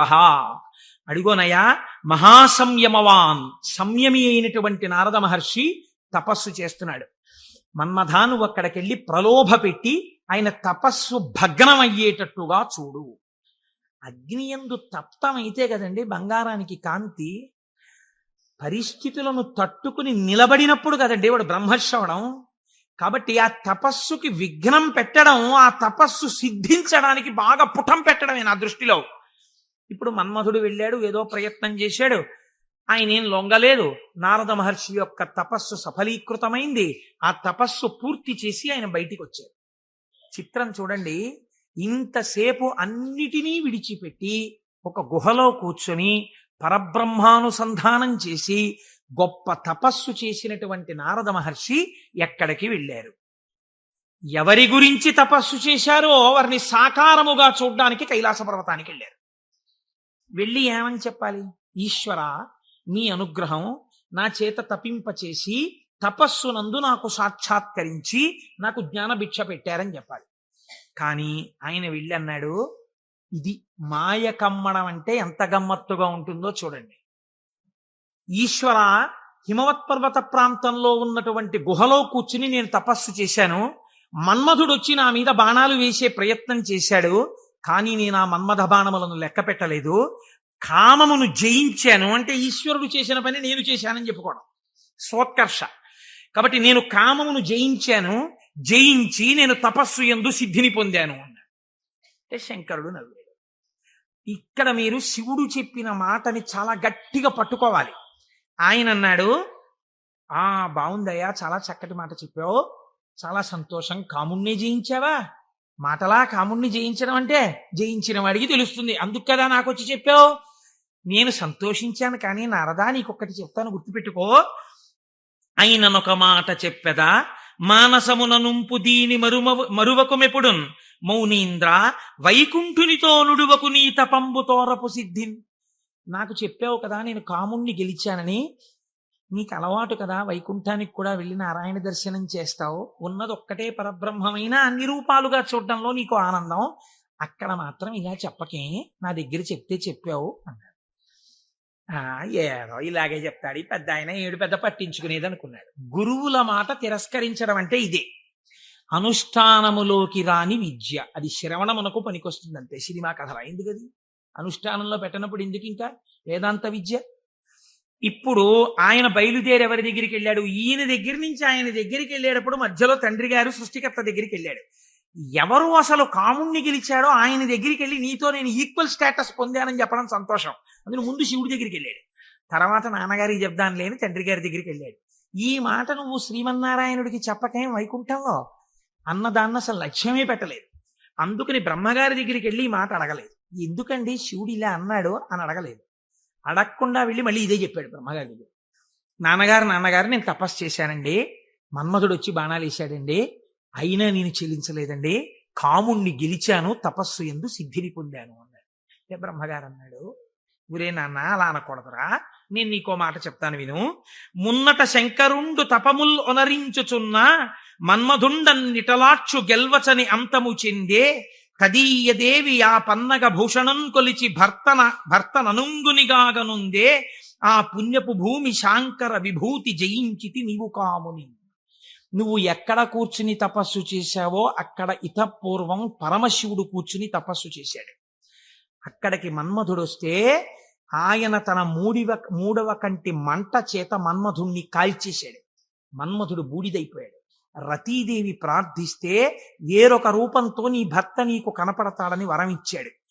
ఆ ప్రాంతంలో మన్మథ బాణములు పని చెయ్యకపోవడానికి కారణం ఇతపూర్వం శంకరుడు తపస్సు చేయడం. అక్కడికెళ్ళి కూర్చుని నువ్వు తపస్సు చేసి నేను గెలిచానంటావేమిటి? అలా చెప్పకూడదు, తప్పది. అందుకని నేను కాముణ్ణి గెలిచాననుకో, నువ్వు కాముణ్ణి గెలవడానికి కారణము ఇతపూర్వం ఈశ్వరుడు అక్కడ తపించుట. అది శివప్రజ్ఞ, నీ ప్రజ్ఞ కాదు. నువ్వు అలా అనకు. మనం ఏదైనా సాధిస్తే ఇది ఈశ్వరానుగ్రహము చేత సాధింపబడినది అనాలి. అంతేకాని నారదుడు తప్పు చేశాడని మనం ఇంటికి వెళ్ళిపోతే ఇంకెందుకు? ఆయనకి తీర్పు చెప్పడానికి మనం అక్కర్లేదు. మనం కూడా ఏదైనా సాధించినప్పుడు ఇది ఈశ్వరానుగ్రహముతో సాధింపబడినది అన్నమాట మాత్రమే వాడాలి తప్ప మన యందు నిక్షేపించుకోకూడదని. బ్రహ్మగారు ఈ మాట చెప్తే ఏమిటో నాన్నగారు కూడా ఇలాంటి మాటలన్నీ చెప్తారు. శంకరుడు తపస్సు చేస్తే మాత్రం నా మీద బాణాలు ఇస్తే నేను తట్టుకున్నానా లేదా? ఆయన చెప్పద్దని చెప్పాడు, విష్ణుమూర్తికి చెప్పకి ఈ మాట అన్నాడు. ఎందుకని మీరు బాగా గుర్తించాలి. శాంభవీ మాయ, వైష్ణవ మాయ అని రెండు మాటలు వాడతారు. పరమశివుడి భార్యగా శాంభవి ఏ మాయ స్వరూపంలో ఉంటుందో అదే వైష్ణవ మాయగా ఉంటుంది పురుష స్వరూపంతో ఉంటే. నువ్వు ఈ మాటలు చెప్తే నీకు బాగా అనుభవంలోకి వచ్చేటట్టు ఒకసారి దింపి పైకెత్తుతాడు, బాగా అనుభవంలోకి వస్తుంది, కొత్త కథ వస్తుంది. ఎందుకు వచ్చింది అక్కడ చెప్పకని చెప్పాడు ఆయన. పెద్ద బుద్ధితో చెప్పాడు, వినాలి కదా ఆయన. ఆయనకి మాయలో దిగి ఓసారి తొట్టుపడ్డమే బాగా నచ్చింది. మన బుద్ధి నారదుడి మీద పెట్టి చెప్పకూడదు. ఆయన మహానుభావుడు. నారదుడంటేనే జ్ఞానం, అంతటి వాడికి తప్పలేదు మాయ. ఇప్పుడు ఆయన వైకుంఠానికి వెళ్ళాడు. వైకుంఠానికి వెళ్ళి గబగబా ఎదురొచ్చి, ఏమిటి నారదా ఈ మధ్య కనపట్టలేదు అని ఎదురొచ్చాడు నారాయణుడు. ఎదురొస్తే ఏం చెప్పమంటారు స్వామి, నేను తపస్సు చేశాను, మన్మధుడు వచ్చి నా మీద బాణాలు వేశాడు, నేను చెల్లించలేదు, నేను తపస్సునందు సిద్ధి పొందానన్నాడు. అయిపోయింది. చెప్పద్దన్న చోట చెప్పేశాడు. అనకరా అన్న మాట అనేశాడు. ఏమొచ్చింది ఇప్పుడు దానివల్ల? నేను వెంకటాచలంలో దర్శనం 3 మాటలు చేశానండి. ఈ లైన్లోంచి వెళ్తున్నప్పుడు బయటికి వచ్చేసే లైన్లోంచి లోపలికి పంపించే లైన్లోకి తీరిపోయి 2 మాటలు దర్శనం చేసుకున్నాను అన్నారు అనుకోండి. అది పాపమా పుణ్యమా మీరు ఆలోచించండి. ఈశ్వరుణ్ణి దొంగచాటుగా మీకు ఆ టిక్కెట్ మీద ఒక్కసారి చూసిరా, మీకు ఎంత దర్శనం లభ్యమైతే కోట్ల జన్మలు తపించిన వాళ్ళకి దొరకని ఈశ్వరుడు నాకు ఈ మాత్రం లభించాడని సంతోషంగా బయటకు వస్తే కృతార్థత. దొంగతనంగా దూరిపోయి 2వ మాట వెళ్ళొస్తే నాకు మీకు తెలియదేమో, ఈశ్వరుడికి తెలియదండి, వెంకటేశ్వరుడికి. అంటే దొంగతనంగా 2వ మాట వచ్చావా నన్ను చూడ్డానికి అని దానికి తగిన ఫలితం ఆయన ఇస్తే ఏమవుతావు? ఎందుకు వచ్చినల్లది? ఇవే అక్కర్లేని పనులు, చెయ్యొద్దన్న పనులు చేయడం అంటే ఇలాగే ఉంటాయి. కాబట్టి ఆయనకి చెప్తే ఆయన వెంటనే అన్నాడు, అబ్బా ఎంత గొప్ప పనో, ఏది మళ్ళీ చెప్పు. నేనండి తపస్సు చేసి మన్మథ బాణాలు పడితే లొంగకుండా సిద్ధి పొందాను. అబ్బా ఎంత గొప్ప విషయమయ్యా నారదా, ఎంత సంతోషంగా ఉందో నాకు. ఎవరు చేయగలరాయా ఈ పని? శివుడు చేశాడు, నువ్వు చేశావు. ఆయనకి అర్థమైపోయింది. ఓహో, అంటే ఇప్పుడు ఈయనకి బాగా పుటం పెట్టి జ్ఞానము లోపల నిలబడేటట్టుగా చెయ్యవలసిన అవసరం ఏర్పడింది. అంతేకాని ఆయన్ని చిన్నబుచ్చడం కాదు, తొట్టుపడకుండా నిలబెట్టాలి మనం అయితే ఇప్పుడు. కాబట్టి చాలా సంతోషమోయ్ అని కౌగిలించుకుని వెళ్ళిరా. ఇప్పుడు మాయ ప్రారంభం అయిపోయినట్టే కదండి, అది నడిపిస్తుంది ఎటు వెళ్ళాలో. ఈయన బయలుదేరి వెడుతున్నాడు. వెడుతూ వెడుతూ ఒక రాజ్యంలోకి వెళ్ళాడు. ఆ రాజ్యాన్ని పరిపాలించేటటువంటి రాజు పేరు శీలనిధి, ఆయన కుమార్తె పేరు శ్రీమతి. వెళ్ళి ఆ శీలనిధి అనబడేటటువంటి రాజు యొక్క అంతఃపురంలోకి వెళ్ళాడు. మహానుభావుడు నారదుడు వచ్చాడన్నాడు, స్వాగతం చెప్పారు, పాదములు కడిగారు, తీసుకొచ్చారు, కూర్చోపెట్టారు. వాళ్ళ అమ్మాయిని తీసుకొచ్చారు. అమ్మాయినికి నమస్కారం చెయ్యమ్మా అన్నారు. ఆ పిల్ల నమస్కారం చేసింది. మా పిల్లకి ఎటువంటి వరుడు వస్తాడో చెప్పండి అన్నారు. ఆ పిల్ల యొక్క చెయ్యి చూసి త్రికాలవేది నారదుడంటే తెలియందే ఉందండి. ఆయన అన్నాడు, లక్ష్మీదేవికి భర్త ఎవడో, ఎవడు సర్వవ్యాపకుడో, ఎవడు నిరంతరము లోకము చేత పూజింపబడుతుంటాడో, ఎవడు మహానుభావుడో అటువంటి శ్రీ మహావిష్ణువుకు ఈమె ఇల్లాలవుతుంది అన్నాడు. అక్కడ వరకు బాగా చెప్పాడు. కానీ ఆమెని చూడగానే కామాన్ని కదా గెలిచానన్నాడు. ఈవిడ నా ఇల్లాలైతే ఎంత బాగున్నో అనిపించింది. కానీ ఆవిడ జాతకంలో ఏముంది? శ్రీ మహావిష్ణువు భర్త అవుతారని ఉంది. ఈ అమ్మాయికి పెళ్లి ఎలా చేద్దాం అనుకుంటున్నావు అని అడిగాడు. రేపు స్వయంవరం పెట్టామండి, స్వయంవరంలో ఈమె వరమాల వేస్తుంది అంటే విష్ణువు సాకారుడై వస్తాడు ఈ సభలోకి. ఇప్పుడు మళ్ళీ వెనక్కి తిరిగి వైకుంఠానికి వెళ్ళాడు. వెళ్ళి, అయ్యా ఎవరికైనా చెప్పుకుంటే కొంచెం సిగ్గుచేటుగా ఉంటుంది, నా మనస్సు ఆ శ్రీమతిని పెళ్లి చేసుకోవాలి అని ఉవ్విళ్ళు ఉరిపోతోంది. ఆమె నాకు దక్కకపోతే మన్మథబాణముల చేత చచ్చిపోతాను. ఎవరండి ఇంతకు ముందు వచ్చి చెప్పినప్పుడు ఏం చెప్పాడు? మన్మథబాణములను గెలిచి తపస్సునందు సిద్ధి పొందానని చెప్పిన వాడు వెనక్కి తిరిగి వెంటనే వచ్చి చెప్తున్నాడు ఇది మాయా అంటే. చూడండి, ఆమె నా ఇల్లాలు కాకపోతే నేను మన్మథబాణములకు చచ్చిపోతాను, నన్ను బతికించవయ్యా, నేను బతకాలంటే నీ రూపం నాకు రావాలి, నీ రూపం నాకు వస్తే ఆమె నా మెళ్ళలో మాల వేస్తుంది, అప్పుడు పెళ్లి చేసుకుంటాను, అందుకని నీ రూపం నాకు ఇవ్వా అని అడిగాడు. అడిగితే ఆయన మహానుభావుడు శ్రీ మహావిష్ణువు, ఆయన ఎంత చమత్కారం చేశాడో చూడండి. హరియొసగెన్మునిక మనోహరమగు తన మేని రూపు నర్రు వరకు బైహరి శిరసున్ కూరిచే, ఇది అరయక ముని కూరుచుండె అచట మురియుచున్. హరి శరీరాన్ని ఇచ్చాడు, హరిశిరస్సుని ఇచ్చాడు. హరి అంటే రెండు అర్థాలు. హరి అంటే పాపములను హరించే శ్రీ మహావిష్ణువు, హరి అంటే కోతి. హరి శరీరాన్ని కింద వరకు ఇచ్చాడు, కోతి తలకాయని పైన ఇచ్చాడు. నువ్వు హరి రూపాన్ని కదా అడిగావు, హరి రూపాన్ని ఇచ్చానన్నాడు. మాట తప్పనట్టు. ఆయన ఎంత తెలివైన వాడో చూడండి. ఈయనకేం కనపడుతుంది? ఇలా చూసుకున్నాడు. శ్రీ మహావిష్ణువు చేతులు, శ్రీ మహావిష్ణువు రంగు, శ్రీ మహావిష్ణువు కౌస్తుభం, ఆ వనమాల, ఆ పట్టుపంచ, ఆ కుర్చీళ్ళు అన్ని శ్రీ మహావిష్ణువు. తన ముఖం తనకు కనపడదుగా. అద్దంలో చూసుకోవడానికి శ్రీమతి దగ్గరికి వెళ్ళిపోవాలి ముందు, స్వయంవరం అయిపోతే. అందుకని గబగబా వెళ్ళిపోయాడు. వెళ్ళిపోయి ఆ స్వయంవరంలో ఒక ఆసనం మీద కూర్చున్నాడు. ఇద్దరు రుద్రపార్షదులు అటు ఇటు కూర్చున్నారు. వాళ్ళు అన్నారు, వీడు ఎవడరా శ్రీ మహావిష్ణువులా పంచకట్టుకున్నాడు, మాలలు వేసుకున్నాడు, ఇటు ఆ కౌస్తుభం పెట్టుకున్నట్టు అలా పెట్టుకున్నాడు, ఆ వనమాల వేసుకున్నట్టు వేసుకున్నాడు, పైన కోతి మొహం, వీడిని ఎవరు పెళ్లి చేసి ఎలా శ్రీమతి మాల వేస్తుంది, వీడు ఇలా వచ్చాడేమిటి అంటున్నారు. ఆయనకి ఎంతసేపు యావని వినిపిస్తోందంటే నా మెళ్ళో మాల వేసేస్తుందని కుళ్ళిపోయి వీళ్ళు ఇలా అనుకుంటున్నాడు. ఆ శ్రీమతి దండ పట్టుకుని దగ్గరికి వచ్చింది. తీరా దండ పట్టుకుని దగ్గరికి వచ్చేటప్పటికి కాళిదాస మహాకవి వర్ణిస్తారులేండి, ఆ ఇందుమతీదేవి దండ పట్టుకుని ఎవరి దగ్గరికి వెడితే వాళ్ళకి పగటిపూటలా అనిపించింది. ఎందుకంటే ఆవిడ యొక్క వెలుతురులో వాళ్ళు ప్రకాశించారు.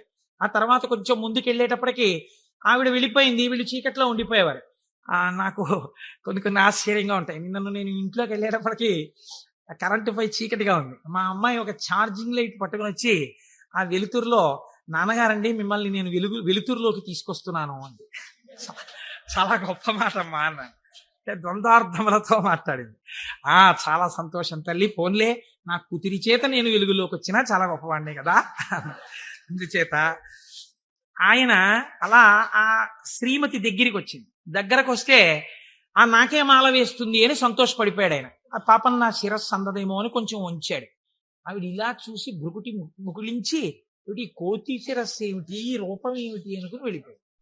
ఈలోగా రావలసిన శ్రీహరి రాజకుమారుడి వేషంలో వచ్చాడు. ఆవిడ గుర్తుపట్టింది, మాల తీసుకెళ్లి శ్రీమన్నారాయణుడి మెడలో వేసేసింది. ఈవిడ్ని తీసుకుని ఆయన చక్కబోయాడు వైకుంఠానికి. ఈయనకి ఎక్కడ లేని బాధ కలిగింది. ఈలోగా పక్కనున్న రుద్రపార్షదులు ఇద్దరు అన్నారు, ఏమయ్యా నీకు ముందే చెప్పాం, కోతి మొహం వేసుకుని సభలోకి వచ్చావేమిటయ్యా అని, నిన్నెవరు పెళ్లి చేసుకుంటారనుకున్నావయ్యా అన్నారు. అనేటప్పటికీ వాళ్ళిద్దరికీ కూడా మీరు రాక్షసయోనుల యందు జన్మించెదరుగాక అని చెప్పించారు. తప్పెవరిది? ఒప్పు చెప్పిన వాళ్ళెవరు? ఒప్పు చెప్పిన వాడికి తపఫలితంతో శాపం ఇచ్చాడు. మాయా ప్రభావము కామక్రోధముల యందు ఎలా తిప్పుతుందో చూడండి. శపిస్తే వాళ్ళెటువంటి స్థితిలో ఉన్నారు? ఇదంతా శివేచ్ఛ అని వాళ్ళు నమ్మారు. ఇది పరమభక్తి. వాళ్ళకి ఆ కష్టమే వచ్చినా ఇది కూడా ఈశ్వర శాసనమే అనుకున్నారు.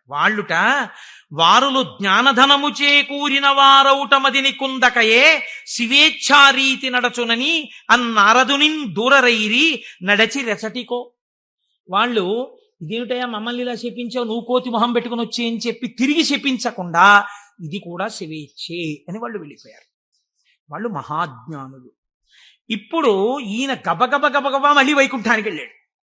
వైకుంఠానికి వెళ్ళి, ఎంత పనిచేశావయ్యా శ్రీమన్నారాయణ, నీ రూపం నాకు ఇమ్మని అడిగాను, హరి రూపం ఇమ్మని అడిగితే హరి రూపం, హరి శిరస్సు, కోతి శిరస్సు పెట్టావు. దానివల్ల శ్రీమతిని నువ్వు పెళ్లి చేసుకున్నావు, నాకు కాకుండా చేశావు. నన్ను ఎంత అవమానాలు పాలు చేశావు. ఇది రేపొద్దున శివపురాణంలోకి ఎక్కేస్తుంది. ఓ చేతకాని కోటేశ్వరరావు చెప్పడం మొదలెట్టేస్తాడు. నా బతుకు బజారులో పెట్టేశావు నిన్ను వచ్చి అడిగినందుకు. ఎంత రహస్యంగా అడిగాను, దానికి ఎంత కథ సృష్టించావు. చూడు నా కడుపు ఎంత మండిపోతుందో. మరియున్ వానర ముఖమును సరియని నాకిచ్చినట్టి చందమునకు వానరులే శరణం బౌదురు, నరుడవు నీ వగుచు వగగ నంగల అవని. నీవు ఒకానొక నాడు నరుడవై పుట్టి అందచందాలు కలిగిన భార్య దూరమైపోతే అరణ్యంలో పడి ఏడిస్తే ఈ కోతి ముఖం ఉన్న వాళ్లే వచ్చి సహాయం చేసి నీ భార్యతో నిన్ను కలుపుతారు. నిన్ను శపిస్తున్నానంది. మహానుభావుడు కనుక శ్రీమన్నారాయణుడు దాన్ని కూడా లోకానికి ధర్మ మార్గం నేర్పడానికి రామావతారమునందు సీతావియోగంగా తీసుకున్నాడు. ఇప్పుడు ఈ శాపవచనాన్ని కూడా విడిచిపెట్టేశాడు.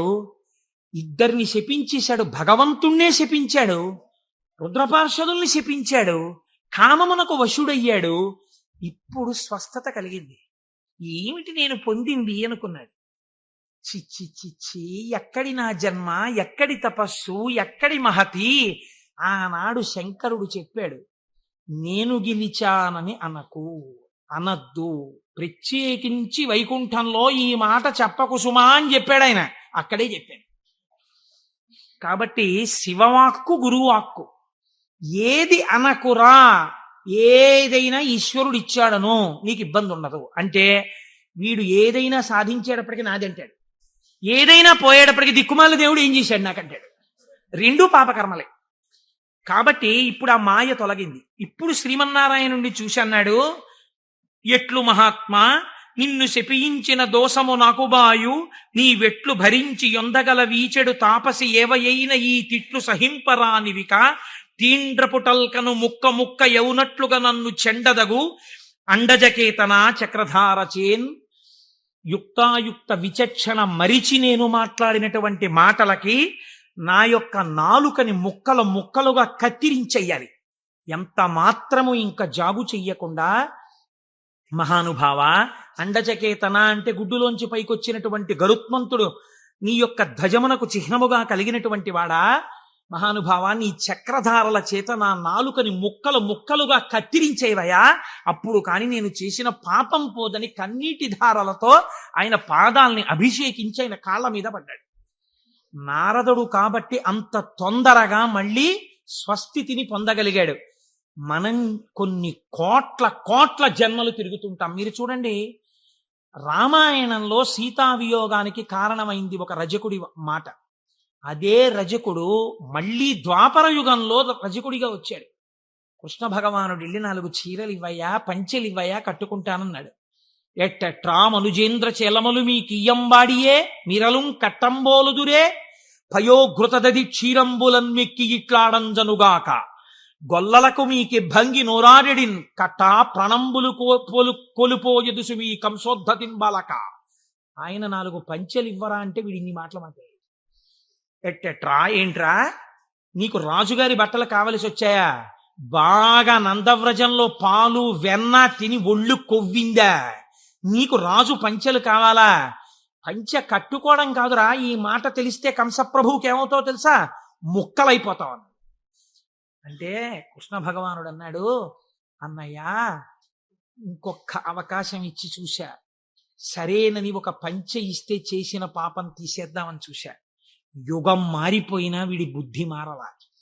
ఈ తల ఇక మామూలుగా పనికిరాదు, నీ గుద్దొక్కటి గుద్ది 1000 వ్రక్కలు చేయన్నయ్యా శిరస్సునన్నాడు. ఒక్క గుద్దు గుద్ది 1000 ముక్కలు చేశారు. నోటి మాట సంస్కారంగా ఉండాలి. మాట సంస్కారంగా ఉండడం మొదట నేర్చుకుంటే చాలా తప్పులు దిద్దబడిపోతాయి. అందుకే శివుడు చెప్పింది ఈ మాట వైకుంఠంలో చెప్పకు. నీవు ఏది చేసినా ఈశ్వర ప్రజ్ఞకి ముడిపెట్టు. నీ కొడుక్కో ర్యాంక్ వచ్చింది, ఇది ఈశ్వరానుగ్రహం అండి. మా అబ్బాయికో ర్యాంక్ వచ్చింది. నువ్వు మంచి పంచె కట్టుకున్నావు, ఈశ్వరానుగ్రహం అండి. ఓ పంచె కట్టుకున్నాను. నువ్వు ఒక ఉపన్యాసం చెప్పగలిగావు, అది పరమేశ్వరానుగ్రహం అండి. నా చేత ఒక ఉపన్యాసం చెప్పించాడు, ఈశ్వరానుగ్రహం అండి, నేను శివమహాపురాణం వినగలిగాను అను. నేనన్న మాట అన్నావా ఇబ్బందిలోకి వెళ్ళిపోతావు. ఇది అనకు. మొదట దిద్దుకోవలసినది వాక్కు దిద్దుకో. రజోగుణ తమోగుణ భూయిష్టమైన వాక్కులు మాట్లాడకు. అవి నీ సంస్కారం అయిపోతాయి. ఈ సంస్కారము నిన్ను జన్మ జన్మాంతరములు తిప్పుతుంది. నారదుడు కాబట్టి మహానుభావుడు గంటలో సర్దుకున్నాడు. మనం ఎంతటి వాళ్ళం. మాయ ఎంత గొప్పదో చూడండి. ఇది మహేశ్వర శక్తి. ఈ మాయ ఎలా తొలగుతుంది అంటే దీనికి ఒక్కటే లక్షణం. ఆ మాయయే అమ్మవారి స్వరూపం. మీరు గట్టిగా ఆవిడ పాదాలు పట్టుకున్నారనుకోండి, పట్టుకుంటే ఆవిడే మిమ్మల్ని దగ్గరికి తీసుకుని, అందుకే చేతిలో పాశం పట్టుకుని ఉంటుంది. ఈశ్వర భక్తిని మీకిచ్చి మీ చేత ఈశ్వర సేవ చేయించి ఈశ్వరుడిలో మిమ్మల్ని ఆవిడే కలుపుతుంది. ఆవిడే ఆ పనినంతటినీ తీసుకుంటుంది. ఇది చిత్రంగా ఉంటుంది. ఎలా ఉంటుందంటే తరచుగా చెప్తూ ఉంటాను నేను ఒక కత్తి నేను అలా వెడుతూ ఉంటే రోడ్డు మీద ఒక దొంగ పరిగెత్తుకుంటూ కత్తి పట్టుకుని నా వెనక వచ్చాడు అనుకోండి, నేను పరిగెడుతుంటాను. దొంగ కత్తి పట్టుకుని నా వెంట పరిగెడుతుంటాడు. నేను ముందు పరిగెడతాను, నా వెనక దొంగ పరిగెడుతుంటాడు. పరిగెడుతుండగా దొంగ రాయి తన్నుకుని పడిపోయి కత్తి అంత దూరంలో పడిపోయింది అనుకోండి. ఇప్పుడు నేను నిజానికి దొంగని ఏం చేయగలిగిన ధైర్యం నాకేం లేదు, కానీ కత్తి తీసుకుని ఇలా నిలబడ్డాను నేను. దొంగ పరిగెడుతున్నాడు. ఇప్పుడు ఎందుకు పరిగెడుతున్నాడే? దొంగ చేతి కత్తి నా చేతిలోకి వచ్చింది. ఇన్నాళ్ళు మిమ్మల్ని తిప్పిన కామం, ఆ కామపాశాలు అమ్మవారి పాదాలు పట్టుకుంటే భక్తి పాశాలుగా మారిపోయాయి. ఈ మార్పుకి మీరు అమ్మవారి పాదాలు పట్టుకుంటే చాలా ఆవిడ మాయాశక్తి. ఇటు తిప్పిన ఆవిడ అటు తిప్పేస్తుంది. మాయాపాశాన్ని భక్తిపాశం చేసేస్తుంది. లోకమనందు తిరిగిన పంచతన్మాత్రల్ని ఈశ్వరుడి వైపుకి తిప్పేస్తుంది. తిప్పేసి ఈశ్వరుడిలో కలిపేస్తుంది. కాబట్టి ఇప్పుడు మీరు మాయా అన్న అవనికని పైకెత్తి శివుడితో కలుపుతుంది. ఇది మహేశ్వరుణ్ణి చేరుకోవడానికి మార్గం. ఆ మార్గమునకు మొట్టమొదటి పొరపాటు వాక్కునందు కలుగుతుంది. ఈ వాక్కునందు అలా చెయ్యకు. ఈశ్వర ప్రజ్ఞని గుర్తెరుగు, ఈశ్వరానుగ్రహాన్ని గుర్తెరుగు. ఇది మనకి బోధ చెయ్యడం ఈ మాహేశ్వర నామమును, మహేశ్వర నామాన్ని అడ్డుపెట్టి మనకి నేర్పింది. ఇదే పరమశివుణ్ణి పక్కనే ఒక చిత్రమైన నామంతో పిలుస్తారు. శంభు అని పిలుస్తారు. శంభు అంటే ఏమిటో తెలుసా అండి? శం అంటే నిరతిశయమైనటువంటి సుఖము లేదా సుఖము. భావయతి కల్పించువాడు. మీరు చూడండి, ఒక వస్తువు ఉంటుంది. ఆ వస్తువు యొక్క సుఖానుభూతిని మీరు ఎప్పుడు పొందుతారు? ఒక వస్తువు యొక్క సుఖానుభూతిని మీరు ఎప్పుడు పొందగలరు అంటే ఆ వస్తువు మీ చేత అనుభవింపబడినప్పుడు. ఉదాహరణకి నాకు ఒక లడ్డు అంటే చాలా ఇష్టం అనుకోండి. ఆ లడ్డూని తీసుకొచ్చి మీరు ఇలా చూపించి, కోటేశ్వరారు మీకోసమే తెచ్చాం ఈ లడ్డు అన్నారనుకోండి. నేను ఆ లడ్డూని ఇలా చూసి నా కోరిక తీరుతుంది అంటానా? అనను. మీకోసమే అన్న చేతిలో పెట్టారు, చాలా బాగుంది అని ఇలా పెట్టుకుని తినబోతాను. తినకండి, మీకు ఈ లడ్డు ఎందుకు తెచ్చానో మీకు శుభవార్త చెప్పాలి. అది చెప్పాక తిందురు కాదు. ఇప్పుడు నా కోరిక తీరిపోయిందా? తీరలేదు. ఆయన శుభవార్త చెప్పబోతుంటే సెల్ ఫోన్ మోగింది. ఉండండి చెప్తాను అని అక్కడికి వెళ్ళి గంట సేపు మాట్లాడుతున్నాడు. లడ్డు ఇలాగే ఉంది, నేను ఇలాగే ఉన్నాను. తీరిందా? తీరలేదు. ఆయన తర్వాత వచ్చి ఏదో చెప్పి ఇప్పుడు తినండి అన్నాడు. ఇప్పుడు నేను దాన్ని తీసి ఇలా నాలుక మీద పెట్టుకుని అలా పడేశాను. గభాలన కంట్లో ఏదో పడి ఇలా అన్నాను, అది కింద పడింది. తీరిందా నా కోరిక? తీరలేదు. నాలుక మీద పడింది రెండో ముక్క. అమ్మయ్యా అన్నాను, ఇప్పుడు నా కోరిక తీరింది కదండి.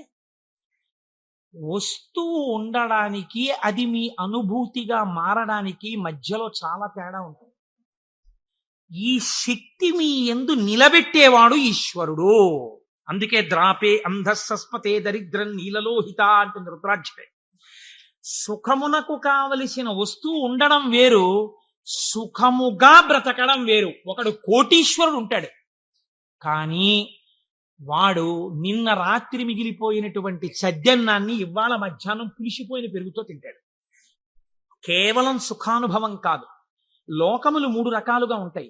ఒక లోకము కేవలము సుఖాలు అనుభవించడానికే ఉంటుంది, స్వర్గాది లోకములు. అక్కడ దుఃఖము యొక్క స్పర్శ ఉండదు, సుఖాలు అనుభవిస్తారు.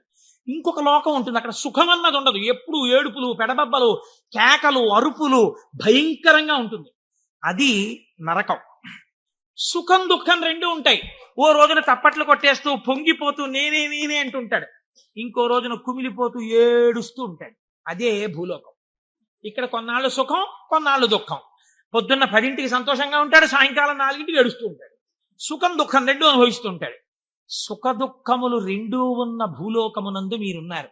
ఇక్కడి నుంచి బాగా గుర్తుపెట్టుకోండి, మీకు రెండే మార్గాలు ఉన్నాయి. ఒకటి, పూర్ణ దుఃఖమును కలిగిన లోకంలో కన్నా వెళ్ళొచ్చు, పూర్తి సుఖం కలిగిన లోకంలో కన్నా వెళ్ళొచ్చు. సుఖ దుఃఖాలు కలిగిన లోకంలోకి ఇంకా మీకు టికెట్ లేదు. అంటే మళ్ళీ ఎందుకండి ఇందులోకి? కాబట్టి ఒంటి మీద కొరడాలతో కొట్టేస్తూ, మరిగిపోయిన నూనెలో ముంచేస్తూ, ఏదో చీవు నెత్తురు నదుల్లో ముంచేస్తూ అది కావాలా? హాయిగా సంతోషంగా పెద్దలతో కూర్చుని ఏదో ఆనందంగా ఉండడం, అమృతం తాగడం, ఇలాంటివి కావాలా? అంటే లౌకికంగా కోరుకుంటే పోనీ స్వర్గం కోరుకోండి. నరకానికి ఎడదాం అనుకోకూడదంటే మీకు ఒక లక్షణం ఉండాలి. వెంటనే మీకు ఒకటి కావాలి. ఏమిటి కావాలి? పాపము చేయకుండా ఉండుట. పాపం చేస్తే కదా నరకం. కాబట్టి పాపం చెయ్యకూడదు. ఇది సంభావయతి, మంచి భావములను ఇచ్చుట. ఇది ఎలా వస్తుంది అన్నారు శాస్త్రంలో. ఇది ఎలా కలుగుతుందండి అన్నారు. దీనికి ఒక ప్రతిబంధకం ఉందండి, అంత తేలిక కాదు. శివమహాపురాణం మీ జీవితాన్ని కరెక్ట్ చేస్తుంది. మీరు చూడండి, ఒక తేలిక మాట, ఒక వెలితి మాట ఒకటి మనం మాట్లాడతాం. కోటేశ్వరారు చతుర్ముఖ బ్రహ్మగారు మేము లలాటం మీద రాసేశాడండి, రామాయణం చెప్పు, భాగవతం చెప్పు, శివపురాణం చెప్పని చెప్పేస్తారు మీరు. మా లలాటం మీద రాసేశాడు, చీకటి పడేటప్పటికీ మాకు ఎటో లాగేస్తుంది మనస్సు వెళ్ళిపోమ్మని, అందుకని మేము రామ్ పురాణానికి అంటాడు ఒకడు. అది తప్పు. అలా ఉండమని చెప్పలేదు శాస్త్రం. తిలకధారణము అన్న మాట ఎందుకు ఇచ్చారో తెలుసా అండి? మీ యొక్క ఆలోచన సరళిని మార్చుకొని గత జన్మలుగా తరువుకొస్తున్న వాసనలని జయించడానికి, మీకు పార్వతీ పరమేశ్వరుల అనుగ్రహం కలగడానికే మీరు విభూతి తీసుకుని లలాటమునందు పెట్టుకుని, బొట్టు తీసుకుని ఆజ్ఞాచక్రం మీద పెట్టుకుంటారు. ఇప్పుడు పార్వతీ పరమేశ్వరులు మీ లలాటమునందు వసించి ఉన్నారు. దీనివల్ల ఏం జరుగుతుంది అంటే, లలాట లిఖితారేఖ పరిమాస్త్రం నశక్యతే, ఇది కదా సామాన్య సిద్ధాంతం. బ్రహ్మగారు రాసిన రాత మారదు. కానీ మీరు తిలకధారణం చేసి విభూతి పెట్టుకోగానే మీ ఆలోచన సరళి ఎందు మార్పు వస్తుంది. ఎందుకు వస్తుందో తెలుసా అండి? మీరు చూడండి, ఒక ఆయన దగ్గరికి మీరు వెళ్ళేటప్పటికీ ఇలా విభూతి పెట్టుకుని ఇంత బొట్టు పెట్టు కూర్చున్నాడు అనుకోండి, ఈయన అడిగితే కొంచెం సౌమ్యంగా చెప్తారేమో అనిపించేస్తుంది మీకు గబుక్కుని. వెంటనే ఏమీ లేకుండా కొరకొర చూస్తున్నాడు అనుకోండి, బాబా ఆయన దగ్గరికి ఎందుకు లేండి అనిపిస్తుంది. అసలు మీరు భస్మ బొట్టు కనపడేటప్పటికి సాత్విక ప్రవృత్తి ముఖంలో కనపడిపోతుంది. సరికదా, ఆజ్ఞాచక్రం మీద బొట్టు అమ్మవారి యొక్క అనుగ్రహం. అమ్మవారి అనుగ్రహం ఆజ్ఞాచక్రం మీద ప్రసరణం మొదలవగానే నీ బుద్ధి యందు ఆలోచన మారిపోతుంది. మారిపోయి మనం ఈ పని చెయ్యొద్దు, మనం ఎందుకు ఈ పాపం చేయడం, మనం ఇంక ఇవాళ నుంచి ఇది చెయ్యొద్దు, మనం పురాణానికి వెళ్ళిపోదాం, మనం శివాలయానికి వెడదాం, మనం వెంకటేశ్వరుడి గుడికి వెడదాం, ఎన్నాళ్ళు ఈ తప్పుడు పని చేస్తాం, మనం చెయ్యొద్దు అని మీ యందు ఒక పూనిక రావడం ప్రారంభం అవుతుంది. అందుకని ముందు శరీరమును అలంకృతం చేసి లోపల మనస్సుని సంస్కరించడం దగ్గరికి వెళ్ళారు మీరు, మనస్సుని జయించలేకపోతే. పెద్దలు ఏదో ఉత్తినే హాస్యాస్పదంగా పెట్టలేదండి ఇవేవిని. కనుక తిలకధారణ చేసి భస్మ పెట్టుకోమని చెప్పారు. ఇప్పుడు మీరు అలా చెయ్యడం ప్రారంభిస్తే ఏమవుతుంది? అలా చెయ్యడం ప్రారంభిస్తే మీకు దుఃఖమును స్వీకరించి దుఃఖము నుండి బయటపడతారు. ఇది చిత్రంగా ఉంటుంది. ఇప్పుడు మీకు ఎందుకు ఈ ఆలోచనలు, పాపభూయిష్టమైన ఆలోచనల వైపు ఎందుకు తిరుగుతోంది మనస్సు అంటే, దానికి రజోగుణ తమోగుణ ప్రవృత్తి ఉంది. 3 గుణాలు ఉన్నాయి లోకంలో, సత్వము రజస్సు తమస్సు. ఇది ఎప్పుడూ కూడా ఆయన అలాగే చెప్తాడు కానీ హాయిగా పనిచేసేట్టు ఎంత సుఖంగా ఉంటుంది, ఒంట్లో ఓపిక ఉన్నప్పుడు చేయాలి, ఆయనకి ఏముంది అలాగే చెప్తాడు. అలా చేస్తూ కూర్చుంటాం ఏంటి, సుఖంగా అనుభవించు అంటుంది. ఎందుకు ఆ పురాణం, దిక్కుమాల పురాణం, హాయిగా టీవీ చూడు, మంచి ఎపిసోడ్ వస్తుంది ఇవాళ అంటుంది. ఈ బోధని జయించగలగడానికి ఈ త్రిగుణములు బాధాకరములు. మీరు ఉన్నతిని పొందకుండా బాధిస్తున్నాయి. ఉన్నతిని పొందకుండా బాధించేటటువంటి త్రిగుణముల యొక్క బాధ నుంచి మీరు బయటపడడానికే మీరు సంసారం అనే కొత్త బాధనించుకున్నారు. సంసారం బాధ అండి, సంసారం సాగరం దుఃఖం. సంసారం అంత తేలికని శాస్త్రం చెప్పలేదు. అందులో తరించడానికి చాలా కష్టం, దాని మార్గం తెలియాలి. మరి బాధపోవడానికి బాధలోకి ఎందుకండి, మళ్ళీ బాధపోవడానికి సుఖంలోకి వెళ్ళాలి. బాధపోవడానికి బాధలోకి వెళ్ళమంటున్నారేంటి మీరు అంటే, నేను మళ్ళీ ఒక ఉపమానం చెప్తాను మీకు కడుపు నొప్పిగా ఉంది, అజీర్తి చేసింది. అజీర్తి చేసి కడుపు నొప్పిగా ఉండడం బాధ. ఈ బాధ పోవడానికి మీరు ఇంకో బాధ స్వీకరించారు. ఏమిటది? ఆమదం తాగడం. ఆమదం తాగడం సంతోషంగా ఉంటుంది ఏంటి ఎవరికన్నా? ఆమదం తాగడం బాధే. కానీ మరి బాధతో కూడినటువంటి ఆమదము త్రాగుట అన్నది ఎందుకు చేశారు? కడుపు నిప్పి అజీర్తి అన్న బాధ నుంచి విముక్తమొగుట కొరకు. సత్వరజస్తమో గుణములన్న 3 గుణముల నుంచి బయట పడడానికే సంసారములోకి ప్రవేశించి సుఖములు అనుభవించి ఈ సుఖములు సుఖములా అన్న ప్రశ్న వేసుకుని ఈ సుఖములు సుఖములు కావు, నిజమైన సుఖము ఈశ్వరుడే అన్న లక్షణాన్ని ఏర్పరచుకుని వైరాగ్య సంపత్తిని పెంపొందించుకోవడం, దాని వలన ఇంకా ఇంద్రియములు మనస్సు చెలించని స్థితికి వెడతాడు. ఇంద్రియాల్ని గెలవడం కాదు, మనస్సు కదలని స్థితికి పూర్ణ వైరాగ్యం అని పేరు. మీరు చూడండి, గాలి వెళ్ళిపోతూ మల్లెపూల మీద గెడుతుంది, నేను మల్లెపూల నుంచి వస్తున్నానని పొంగిపోదు. అశుద్ధం మీద గెడుతుంది, చిచి నేను అశుద్ధం మీదకి వెళ్ళానని బాధపడదు. దేని నుంచి వెళ్ళినా గాలి గాలిగానే ఉంటుంది, దానికేం బాధ లేదు. అలాగే పూర్ణ వైరాగ్యం పొందినవాడు ఇదంతా ఈశ్వర లీల అంటాడు. కానీ ఈ మాట అనడం చాలా కష్టం. అంత వైరాగ్యం రావడం కూడా ఈశ్వరానుగ్రహం. ఈ వైరాగ్య సంపత్తి చేత శాశ్వత సుఖస్థానమైన ఈశ్వరుడు ఎందుకు కలిసిపోతాడు. అప్పుడు వాడికి ఇంకా ఊర్ధ్వలోకం లేదు, అధోలోకం లేదు, పైన స్వర్గం లేదు, కింద నరకం లేదు. ఇక మళ్ళీ పుట్టవలసిన అవసరం లేని మోక్ష స్థితిని పొందుతాడు. ఇలా పొందడానికి శంభు అనుసంధానం చేసుకుంటూ ఉండాలి. శివుడి పాదాలు మీరు గట్టిగా పట్టుకున్నారనుకోండి, శివాష్టోత్తరం చదువుకుంటున్నారనుకోండి, భస్మధారణ చేశారనుకోండి, బొట్టు పెట్టుకున్నారనుకోండి, ఏమీ చేతకాకపోయినా కూర్చున్న నామాలు చెప్పడం మొదలు పెట్టారనుకోండి, మీకు తెలియకుండా మీలో ఒక రకమైనటువంటి మార్పు ప్రారంభమై అది మంచి ఆలోచనల వైపుకు తీసుకుని వెళ్ళగలదు. ఇలా తీసుకుని వెళ్ళవలసిన అవసరము ఎందువలన కలిగింది అంటే, పూర్వకాలంలో పూర్వయుగమైనటువంటి ద్వాపర యుగం వరకు కూడా ఒక లక్షణం ఉండేది. రాక్షసులు ఉన్నారనుకోండి, వాళ్ళు తెలిసేవారు వీళ్ళు రాక్షసులండి అని తెలిసేది. కాబట్టి వాడిని దూరంగా పెట్టడమో, వాడిని పరమాత్మ సంహారం చేయడమో ఏదో ఉంటుంది. కలియుగంలో ఏమిటో తెలుసా అంటే, రాక్షసులు ఏ రూపంలో ఉంటారు? చిత్తవృత్తుల రూపంలో ఉంటారు. పైకి దొరకరు, మీకన్నా సాధుపురుషుళ్లే కనిపిస్తాడు. మోసం చేసేవాడే చాలా నమ్మించేటట్టుగా సాధుపురుషుళ్లే ఉండాలి. వాడు నమ్మితే నాకేమిటి, నమ్మకపోతే నాకేమిటి, నేనేమన్నా వాడి దగ్గర ప్రయోజనం పొందుదాం అనుకుంటున్నానా అన్నవాడు తన యథారీతిగా ఉంటాడు. అవతల వాడిని నమ్మించి మోసం చెయ్యాలనుకోండి, వాడే మాట కలిపి చక్కగా మాట్లాడి బాగా మాట్లాడి మీరు నమ్మేటట్టు చేసి అప్పుడు మీకు ఒక కప్పు కాఫీ ఇచ్చి ఆ కాఫీలో మత్తు కలిపేసి మీరు పడిపోతే మీ సూట్ కేసు ఎత్తుకుపోవాలి కదా. అందుకని ఇప్పుడు ఎక్కడున్నాడు రాక్షసుడు? వాడి చిత్తవృత్తి ఎందున్నాడు. మీరు చూడండి, నిజంగా ఈ చిత్తవృత్తుల రూపంలో రాక్షసులు ఉండి ఉంటే త్రేతాయుగంలో విశ్వామిత్రుడు యాగం చేయగలడా? చెయ్యలేడు. ఇక్కడే ఉన్నారు రాక్షసులు. రాముడు ఈ లోపల రాక్షసుల్ని చంపడానికి తానే అనుసంధానం చేసుకోవాలి. బయట రాక్షసులుగా ఉన్నారు, రాముడు వచ్చి బాణం వేసుకొట్టి చంపాడు. ఈ యుగంలో అలా కుదరదు. ఇక్కడున్నారు రాక్షసులు, వాళ్ళు ఎప్పుడైనా తలెత్తుతారు. ఎప్పుడైనా తలెత్తి మిమ్మల్ని పడగొట్టేస్తారు. ఎప్పుడైనా పడగొట్టేయగలరు. ఎప్పుడైనా పడగొట్టేసేటటువంటి రాక్షసులు ఇక్కడే చిత్తవృత్తుల రూపంలో ఉన్నారు. వీళ్ళని తొక్కి పట్టగలిగిన వాడెవడు? ఒక్కడే, శంభు. అందుకే ఏవం శ్రీ శంభుదేవస్య నామ్యామష్టోత్తరం శతం అంటాం. ప్రదోష వేళలో రోజు ఆ శంభునామాలు చెప్పామనుకోండి, ఆయన ఏం చేస్తాడంటే వీళ్ళని తొక్కి పెట్టి మీ భావముల యందు మంచి ప్రవాహాన్ని ఏర్పాటు చేస్తాడు. ఈ మంచి ప్రవాహము కలిగిన భావన చేత ఉన్నతిని పొందేస్తాడు. ఇప్పుడు ఈ భావన పొందినటువంటి వాడు ఎలా ఉంటాడు, ఎలా పొందుతాడు ఈశ్వరుణ్ణి అని మీరేమి అనుమాన పడిపోయి వాడు ఏమైనా పూజలు బాగా చేసేస్తాడండి, యజ్ఞయాగాదులు చేసేస్తుంటాడండి అలా అనుకోక్కర్లేదు. శంభునామాన్ని పెట్టుకుని శంభుని యొక్క అనుగ్రహం పొందిన వాడి స్థితి ఎలా ఉంటుందో తెలుసా అండి. నేను మీకు ఒక ఉదాహరణ చెప్తాను, మీరు బాగా పట్టుకోగలుగుతారు. ఇది కూడా నేను ఎక్కడి నుంచో ఎందుకు మీకు రుద్ర పశుపతి నాయనార్ అని ఒక నాయనారు ఉన్నారు. 63 మంది నాయనార్లలో మనం సాధారణంగా ఏం చేస్తాం, రుద్రం చదవండి అన్నాం అనుకోండి.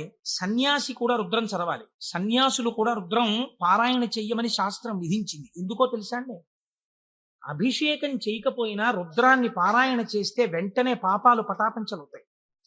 ఆ పశుపతి నాయనారికి ఒక లక్షణం ఉండేది. ఆయన రోజు కూర్చుని రుద్రాధ్యాయం చదువుతూ ఉండేవాడు. చదువుతున్నప్పుడు ఆయనకి ఒక అనుమానం వచ్చింది. ఏమిటా అనుమానం?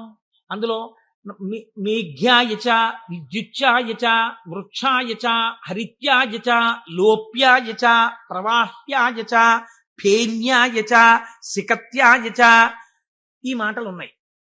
ఇవన్నీ ఈశ్వరుడే అన్నారు. అంటే నీరు ఈశ్వరుడు, నీటి మీద నురుగు ఈశ్వరుడు, చెట్టు ఈశ్వరుడు, చెట్టు మీద పిట్ట ఈశ్వరుడు, చెట్టులో ఆకుపచ్చతనం ఈశ్వరుడు. మనం ఏం చేస్తాం? మేము అభిషేకం చేయించుకుంటున్నామండి అని వెళ్ళి కూర్చుంటాం. శివాలయంలో ఉన్న అర్చక స్వామి ఏదో మహన్యాసం అని చెప్పి నారుద్రో రుద్రమచ్చ ఎత్తిని పాప ఆయన మహన్యాసం చేయిస్తాడు. చేయించిన తర్వాత మీరేవో పాలు పెరుగు పంచదార పళ్ళరసాలు పట్టుకెడతారు.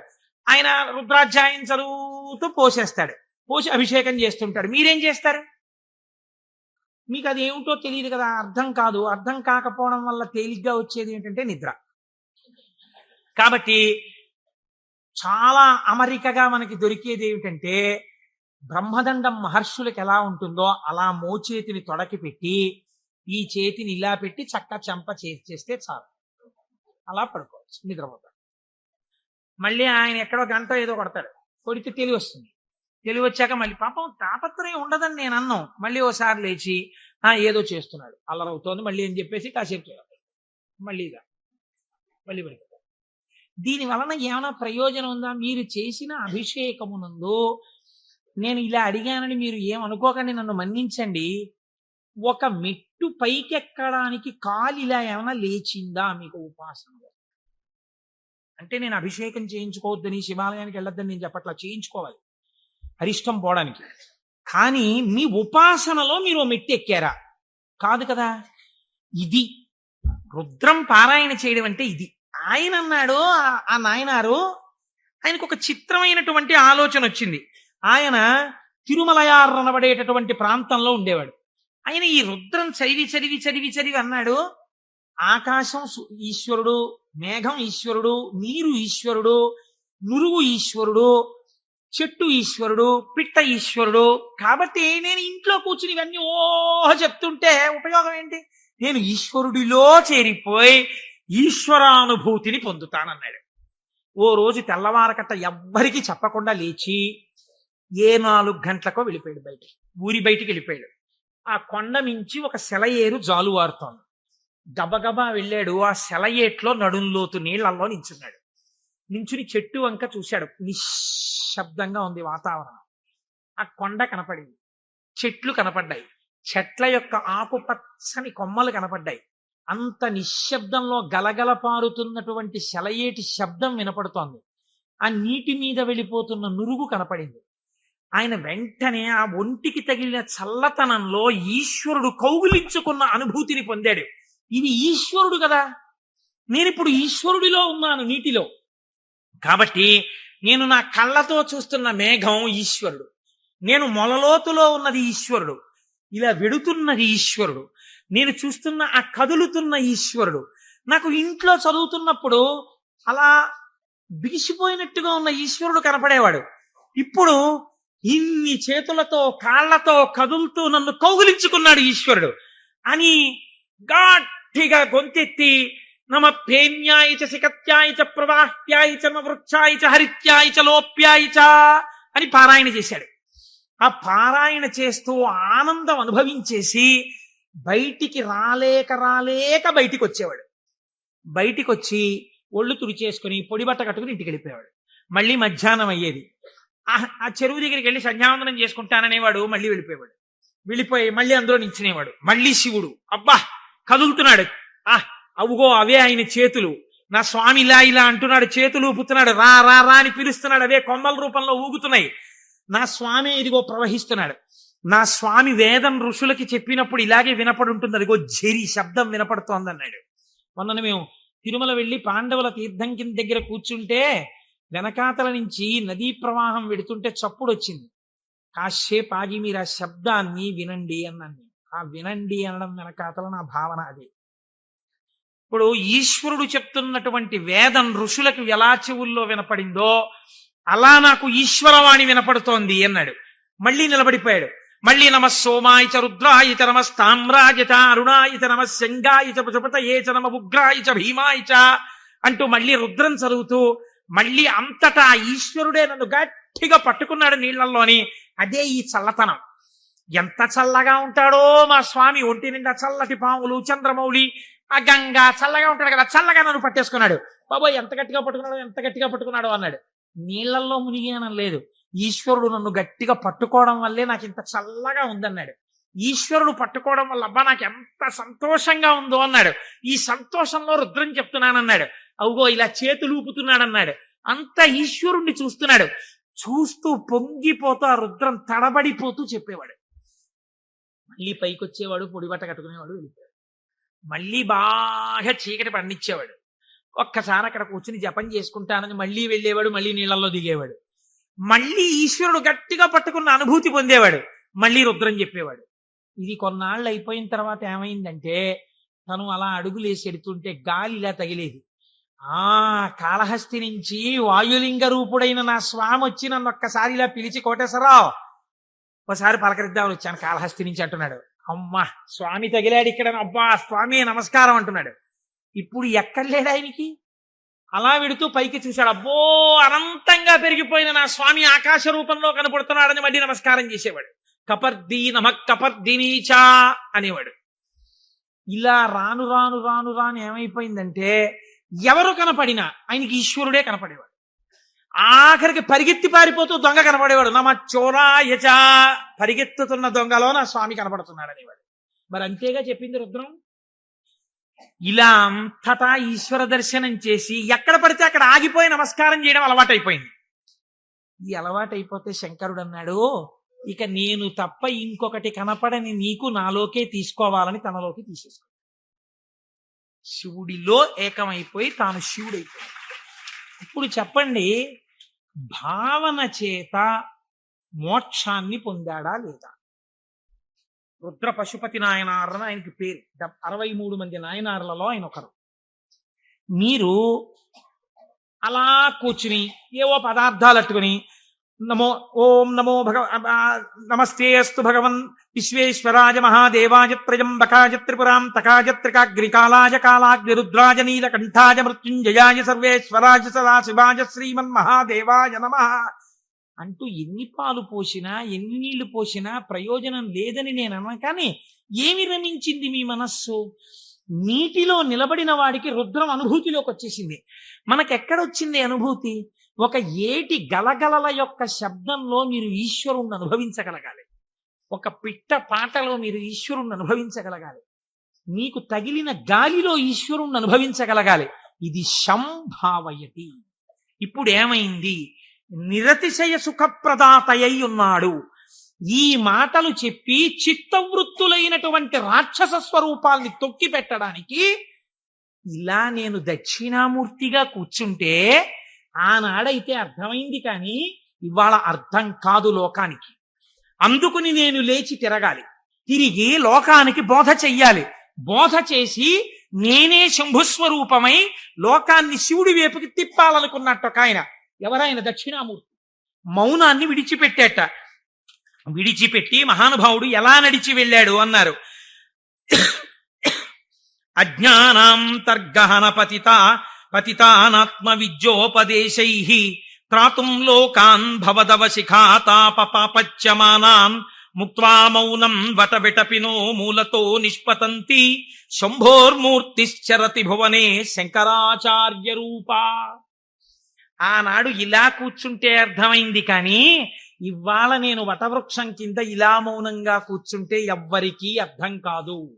వీళ్ల చిత్తములలోనే ఉన్న రాక్షసులను తొక్కి పెట్టడానికి నేనే వెళ్ళి నలుచెరగులా నేనే తిరిగి నేనే నిలబడి వీళ్ళు ఏ స్థాయిలో ఉన్నా వాళ్ళని ఉద్ధరించడానికి కావలసిన స్తోత్రముల దగ్గర నుంచి భాష్యముల వరకు ఇద్దామని ఆ దక్షిణామూర్తి మౌనమును విడనాడి ఈ భూమండలము మీద శంకరాచార్య రూపముగా తిరిగారట.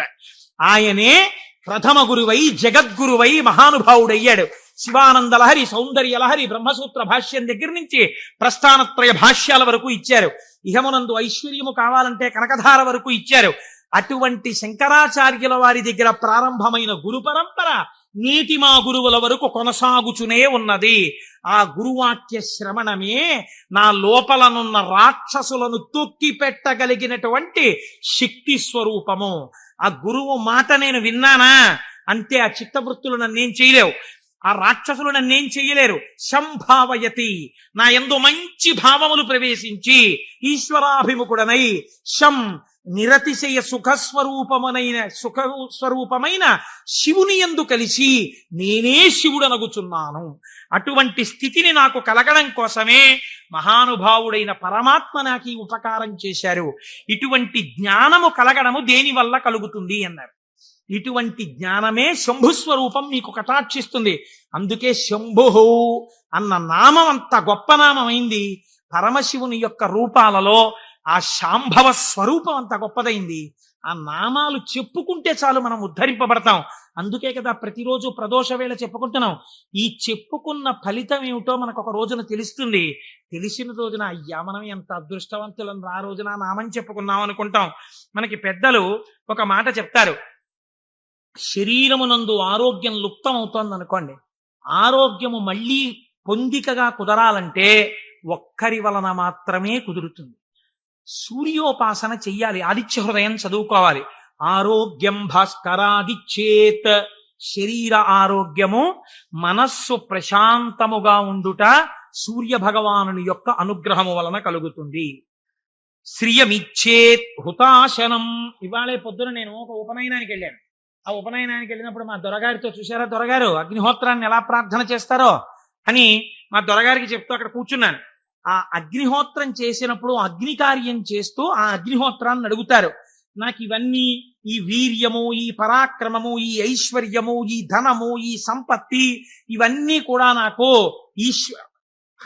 ఆ హుతాశన నాకు ఇయ్యి అనగా, ఓ అగ్నిహోత్రమా నువ్వు నాకు కటాక్షించు అని అడుగుతారు. అందుకే అగ్ని కార్యం చెయ్యడానికి సమర్థత కలిగిన వాడైతే తానే అగ్ని కార్యం చేస్తాడు. నాకు లేదు అగ్ని కార్యం చెయ్యగలిగిన సమర్థత, ఏం చెయ్యాలి అన్నారు. ఇప్పుడు మీకు నేను ఒక ఉదాహరణ చెప్తా. రేపు ఫిబ్రవరి 11వ తారీఖున సుబ్రహ్మణ్యేశ్వర స్వామి వారి యొక్క హోమం జరుగుతుంది. ఆ హోమం జరిగినప్పుడు మీరు చెయ్యగలరా సుబ్రహ్మణ్య హోమం? ఆచంద్ర తారార్కం వంశం నిలబడాలి. ఎక్కడో ఒక చోట వంశం ఆగిపోయే ప్రమాదం రావచ్చు. కానీ ఒక్కసారి ఎవడు సుబ్రహ్మణ్యుడి కావిడి భుజం మీద పెట్టుకున్నాడో, సుబ్రహ్మణ్యుడికి హోమం చేశాడో, వాడి వంశం ఆగదు. అటువంటి ప్రతిబంధకం ఉంటే తొలగిపోతుంది. ఇప్పుడు మీకు రాదా హోమం చేయడం, మరి మీరేం చెయ్యాలి అంటే, కలియుగమునందు పురుషార్థమును వెచ్చించు. అందుకని టికెట్ పెడతారు. దాని మీద డబ్బులు సంపాదించడానికి కాదు. ఒక టికెట్ పెడితే మీ ద్రవ్యాన్ని మీరు వినియోగించాలి. అది ఓ 1000 రూపాయలు అవుతుంది అనుకోండి, మీ దగ్గర 2000 పుచ్చుకోరు. ఎందుకు పుచ్చుకోకూడదు? అలా పుచ్చుకుంటే వీళ్ళు మోసం చేసినట్టు అవుతుంది. ఎంత అవసరమో అంత పుచ్చుకుంటారు. ఇప్పుడు మీరు ఈ ద్రవ్యం ఇచ్చి బాహ్య అంతఃశౌచమును పాటిస్తారు. అంటే స్నానం చేసి విభూతి పెట్టుకుని తిలకం పెట్టుకుని, లేదా మీరు ఏ సంప్రదాయమనందుంటే అటువంటి తిలకధారణ చేసి వచ్చి కూర్చుంటారు. ఆచార్యముఖేన, మీ కొరకు ఆచార్యులు చేస్తారు. ఆ పదార్థములన్నింటి మీద మీ చెయ్యేసి మీ గోత్రనామాలు చెప్పి అక్కడ హోమం చేస్తారు. ఇప్పుడు ఈ హోమం ఎవరు చేసినట్టు? మీరు చేసినట్టు మీ ఖాతాలో పడిపోతుంది ఫలితం. కాబట్టి ఇప్పుడు ఏమవుతోంది? మీకు కావలసినటువంటి సుఖమునకు హేతువు కర్మ మార్గము చేత మీకు ఇప్పిస్తారు ఈశ్వరానుగ్రహంతో. ఇలా శ్రియం, అది ఏ రకమైన ఐశ్వర్యమైనా దేని వలన కలుగుతుంది? అగ్ని కార్యము వలన కలుగుతోంది. కాబట్టి శ్రియమిచ్చేత్ హుతాశనం, అగ్నిహోత్రము వలన నీకు ఐశ్వర్యము కలుగుచున్నది. ఈశ్వరాత్ జ్ఞానమన్విచ్చేత్, జ్ఞానదాత మహేశ్వర, ఈశ్వరుని యొక్క అనుగ్రహము వలన మాత్రమే జ్ఞానము కలుగుతుంది. ఆ జ్ఞానం ఇచ్చేవాడికే మహేశ్వరుడని పేరు. ఈ మహేశ్వరుడు ఎందుకు ఇస్తాడు? శంభునామాన్ని మీరు గట్టిగా పట్టుకుని ఆ నామాలతో పిలిస్తే, ఏవం శ్రీ శంభుదేవస్య, శంభుదేవుని నామాలు ప్రదోషంలో పిలుస్తున్నారు అనుకోండి, మీరు పేరు పెట్టి పిలవగా పిలవగా పిలవగా పిలవగా ఏమవ్వాలి? ఆయన పలకాలి. పలికితే ఏమనాలి? మీ వంక చూసి ఏవం శ్రీ శంభుదేవస్య నామ్నామస్తోత్తరం శతం అంటున్నారు మీరు. 108 నామాలతో నిన్ను పిలిచాను.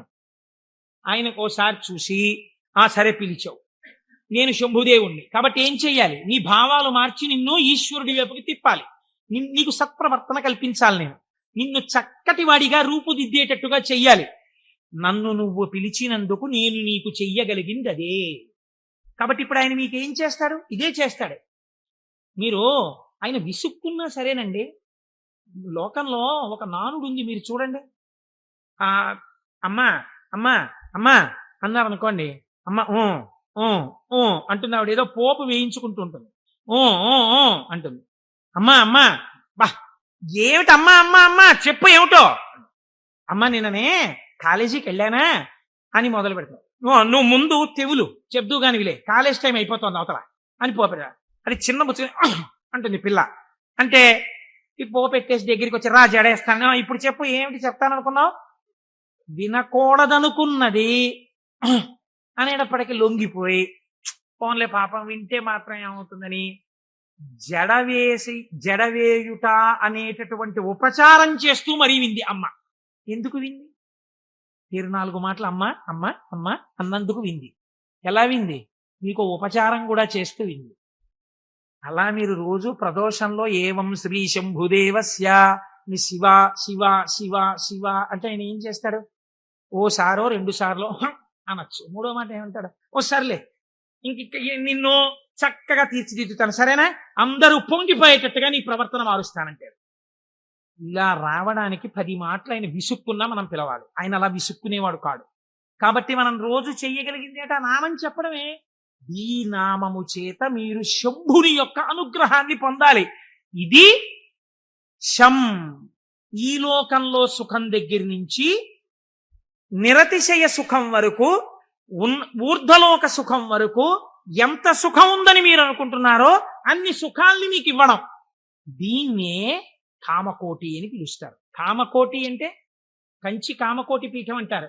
కామకోటి అంటే ఇక్కడ కోరికలు ఇవ్వడంతో మొదలుపెట్టి కోరికలు లేకుండా చెయ్యడం వరకు తీసుకెళ్లి, ఆ తర్వాత పుణ్యం ఇచ్చి, పుణ్యము వలన ఊర్ధ్వలోక ప్రాప్తి వరకు ఇచ్చి, తర్వాత మళ్లీ తిరిగి రానవసరము లేనటువంటి పునరావృత్తి రహిత శాశ్వత శివ సాయుధ్య స్థితి అనబడేటటువంటి మోక్ష స్థితి వరకు ఇయ్యగలిగినటువంటి అంచులన్నీ ఆవిడ చేత పరిపాలింపబడుతున్నాయి. ఆవిడ అవనిక ఎత్తి ఈ కామకోటిలో నిలబెడుతుంది. ఈ కోటిలో ఏ మెట్టు మీద నువ్వు నిలబడతావో దానికి తగినట్టుగా నిన్ను నిలబెట్టడానికి ఈ నామాలు, ఆ ఈశ్వరానుగ్రహము నిన్ను రక్షిస్తున్నాయి. నీకు రుద్రపశుపతి నాయనారు వృత్తాంతం ఒక్కటి ఉదాహరణగా సరిపోలేదా? రమించిన హృదయం అటువంటి భావం ఒక్కటి కలగగానే రమించిపోయిందంటే ప్రమాదం అంతా ఎక్కడొస్తుందో తెలుసా అండి? మీరు చూడండి, మనం లోకంలో ఒక పెద్ద పొరపాటు చేస్తుంటాం. మనస్సు యందు దోషం ఉండదు. మనస్సు ఏ స్థానాన్నైనా వెతకడం దానికి అలవాటు. మీ మనస్సు ఒక స్థానాన్ని అడుగుతుంది. అది ఏమండి, సాయంకాలం 6:30కి వెళ్ళి కాసేపు మనం కూడా నామం చెప్పుకుంటే బాగుంది. లేదు, కొన్నాళ్ళకి పురాణం అయిపోతుంది. సాయంకాలం 6:30కి వెళ్ళి శివాలయం అరుగు మీద కూర్చుని అలా గుడి యొక్క ధ్వజస్తంభం దగ్గర గంటలు చిరుగంటలు మోగుతుంటే, పక్షులన్నీ గోళ్లకి చేరిపోతుంటే, శివాలయంలో ఉన్నటువంటి ప్రధాన అర్చకుడి దగ్గర శిష్యులు పాఠం నేర్చుకుంటుంటే, ఆయన ఒక్క మాట చెప్తే వీళ్ళు 3 మాటలు చెప్తుంటే, గుళ్ళోకి వచ్చిన వాళ్ళు గంట కొడుతుంటే అవి వింటూ ఒక 20 నిమిషాలు కూర్చుంటే ఎంత ప్రశాంతంగా ఉంటుందో అంది మనస్సు. అంటే మీ మనస్సు ఒక స్థానాన్ని అడిగిందా లేదా? కానీ దాని గొంతు మీరు ఎక్కడ నొక్కుతారో తెలుసా అండి? ఇది 6:30కి నాన్నగారండి ఎలాగైనా సరే మనం రోజు కాసేపు ఈవినింగ్ వాక్ వెళ్దాం నాన్నగారండి, డాక్టర్ గారు మార్నింగ్ వాక్ ఏదో ఒకటి చేయమన్నారు, వెయిట్ తగ్గాలంటున్నారు నన్ను, నేనేమో తిరగలేను నాన్నగారండి, మీరు కూడా నాతో రండి అందనుకోండి. పిల్ల లేకపోతే పిల్లాడు లేకపోతే భార్య లేకపోతే ఎవడో స్నేహితుడు, ఉత్తర క్షణం మీరు వచ్చిన ఒకే ఒక మంచి ఆలోచన పీక నొక్కేస్తారండి. సరేలే గుళ్ళోకి ఇంకో మాట ఎప్పుడో వెళ్దాం, పాపం అడిగాడు కదా అని వెళ్ళిపోతారు. ఒక రోజు పొద్దున్నే కాసేపు మీరు 6 గంటలకి ధ్యానం చేసుకుంటే మీకు బాగుందనుకోండి. 6 గంటలకు అబ్బా లేచిపోతే పొద్దున్నే 6 గంటలప్పటికి మీరు లేచిపోయి ఆ బాత్రూంలోకి వెళ్ళి పడపడ స్నానం తిరుగుతుంటే నిద్ర పట్టే వాళ్ళకి కూడా నిద్ర పట్టట్లేదు. 7 వరకు హాయిగా ఎందుకు వెళ్ళిపోయాడు? మీరు ఏది చెప్పిన మాట ఎక్కడ విన్నారు? ఇంట్లోకి రెండంటేనే రాని వాళ్ళకి ఎవడు చెప్తాడు? బయటికి వచ్చిన వాడు చెప్పేది వెళ్ళిపోమనే చెప్తాడు కదండి. కాబట్టి పట్టు విడుపు అని 2 మాటలు మనకి శాస్త్రంలో ఉన్నాయి. ఏది ఎక్కడి వరకు పట్టుకోవాలో అక్కడ వరకే పట్టుకుని ఎప్పుడు విడిచిపెట్టాలో అప్పుడు విడిచిపెట్టేయాలి. అందుకే పట్టు విడుపు ఉండాలండి అని అంటారు. పట్టు విడుపు అన్నటువంటి శాస్త్రం మీకు అలవాటు అవ్వకపోతే శంభుదేవుని అనుగ్రహం జీవితంలో రాదు. కొన్ని కొన్ని పట్టుకోవాలి, కొన్ని కొన్ని వదిలేస్తుండాలి. ఇది విడిచిపెట్టేయకపోతే ఇంకా నా జీవితం వెళ్ళదు, నేను అటువైపు వెళ్ళడానికి కొన్ని వదలాలని వదిలిపెడుతూ ఉండాలి. అందుకే ప్రయత్నపూర్వకంగా రాజ్యం కూడా విడిచిపెట్టి వానప్రస్థానికి వెళ్ళారు. ఈ పట్టు విడుపు అంటే అక్కడ నేర్చుకోవడానికి ఇక్కడ కూడా నేర్చుకో. ఇక్కడే రాంది అక్కడే వస్తుంది నీకు, నేను ఏమి విడిచిపెడతావు? పట్టుకోవడం వచ్చు, విడిచిపెట్టడం వచ్చు. పైగా అదో క్వాలిఫికేషన్ లో చెప్పడం ఏంటంటే, నేనండి ఇంకా పట్టానంటే వదిలిపెట్టనంటాడు ఒకడు. అంటే మూర్ఖుడివి, పాఠాలలోకి పోతున్నావు, ఏది అది గొప్ప? నాకు కోపం వస్తుంది కానండి, గవ్వుకున్నారన్నా పెద్దలు చెప్తే వెంటనే పక్కన పెట్టేస్తానన్నారు అనుకోండి, మీరు ఆయనకు పోదండి అయ్యారు. అంతేగాని నాకే గాని కోపం వచ్చిందా హరి బ్రహ్మాదులు వచ్చి చెప్పినా వినండి అంటాడు. వాళ్ళ కర్మ కాలిపోయిందా నీకు వచ్చి చెప్పడానికి? నీలోంచి వెళ్ళిపోతే చాలా చచ్చూరుకుంటావు. ఎందుకు వచ్చింది? ఏమిటా వ్యగ్రత? ఎందుకు వచ్చిన మాట? కనుక నేను ఈ మాటని ఎందుకు ఇంతలా నొక్కి చెప్తున్నానో మీరు సహృదయంతో అర్థం చేసుకోండి. ఒకవేళ నా వాక్కు యందు వ్యగ్రత ఉండి ఉండవచ్చు. శంభుని అనుగ్రహము వచ్చినా గుర్తెరగగలిగి ఉండాలి. ఆ గుర్తెరగనప్పుడు వచ్చిన అవకాశము వినియోగించుకోకపోతే మరొకసారి ఈశ్వరుడు ఇవ్వడానికి ఇష్టపడడు. కనుక మనకి అటువంటి మనస్సు కూడా కావాలి. ఈశ్వరా, నీ అనుగ్రహము మాయందు ప్రసరించినప్పుడు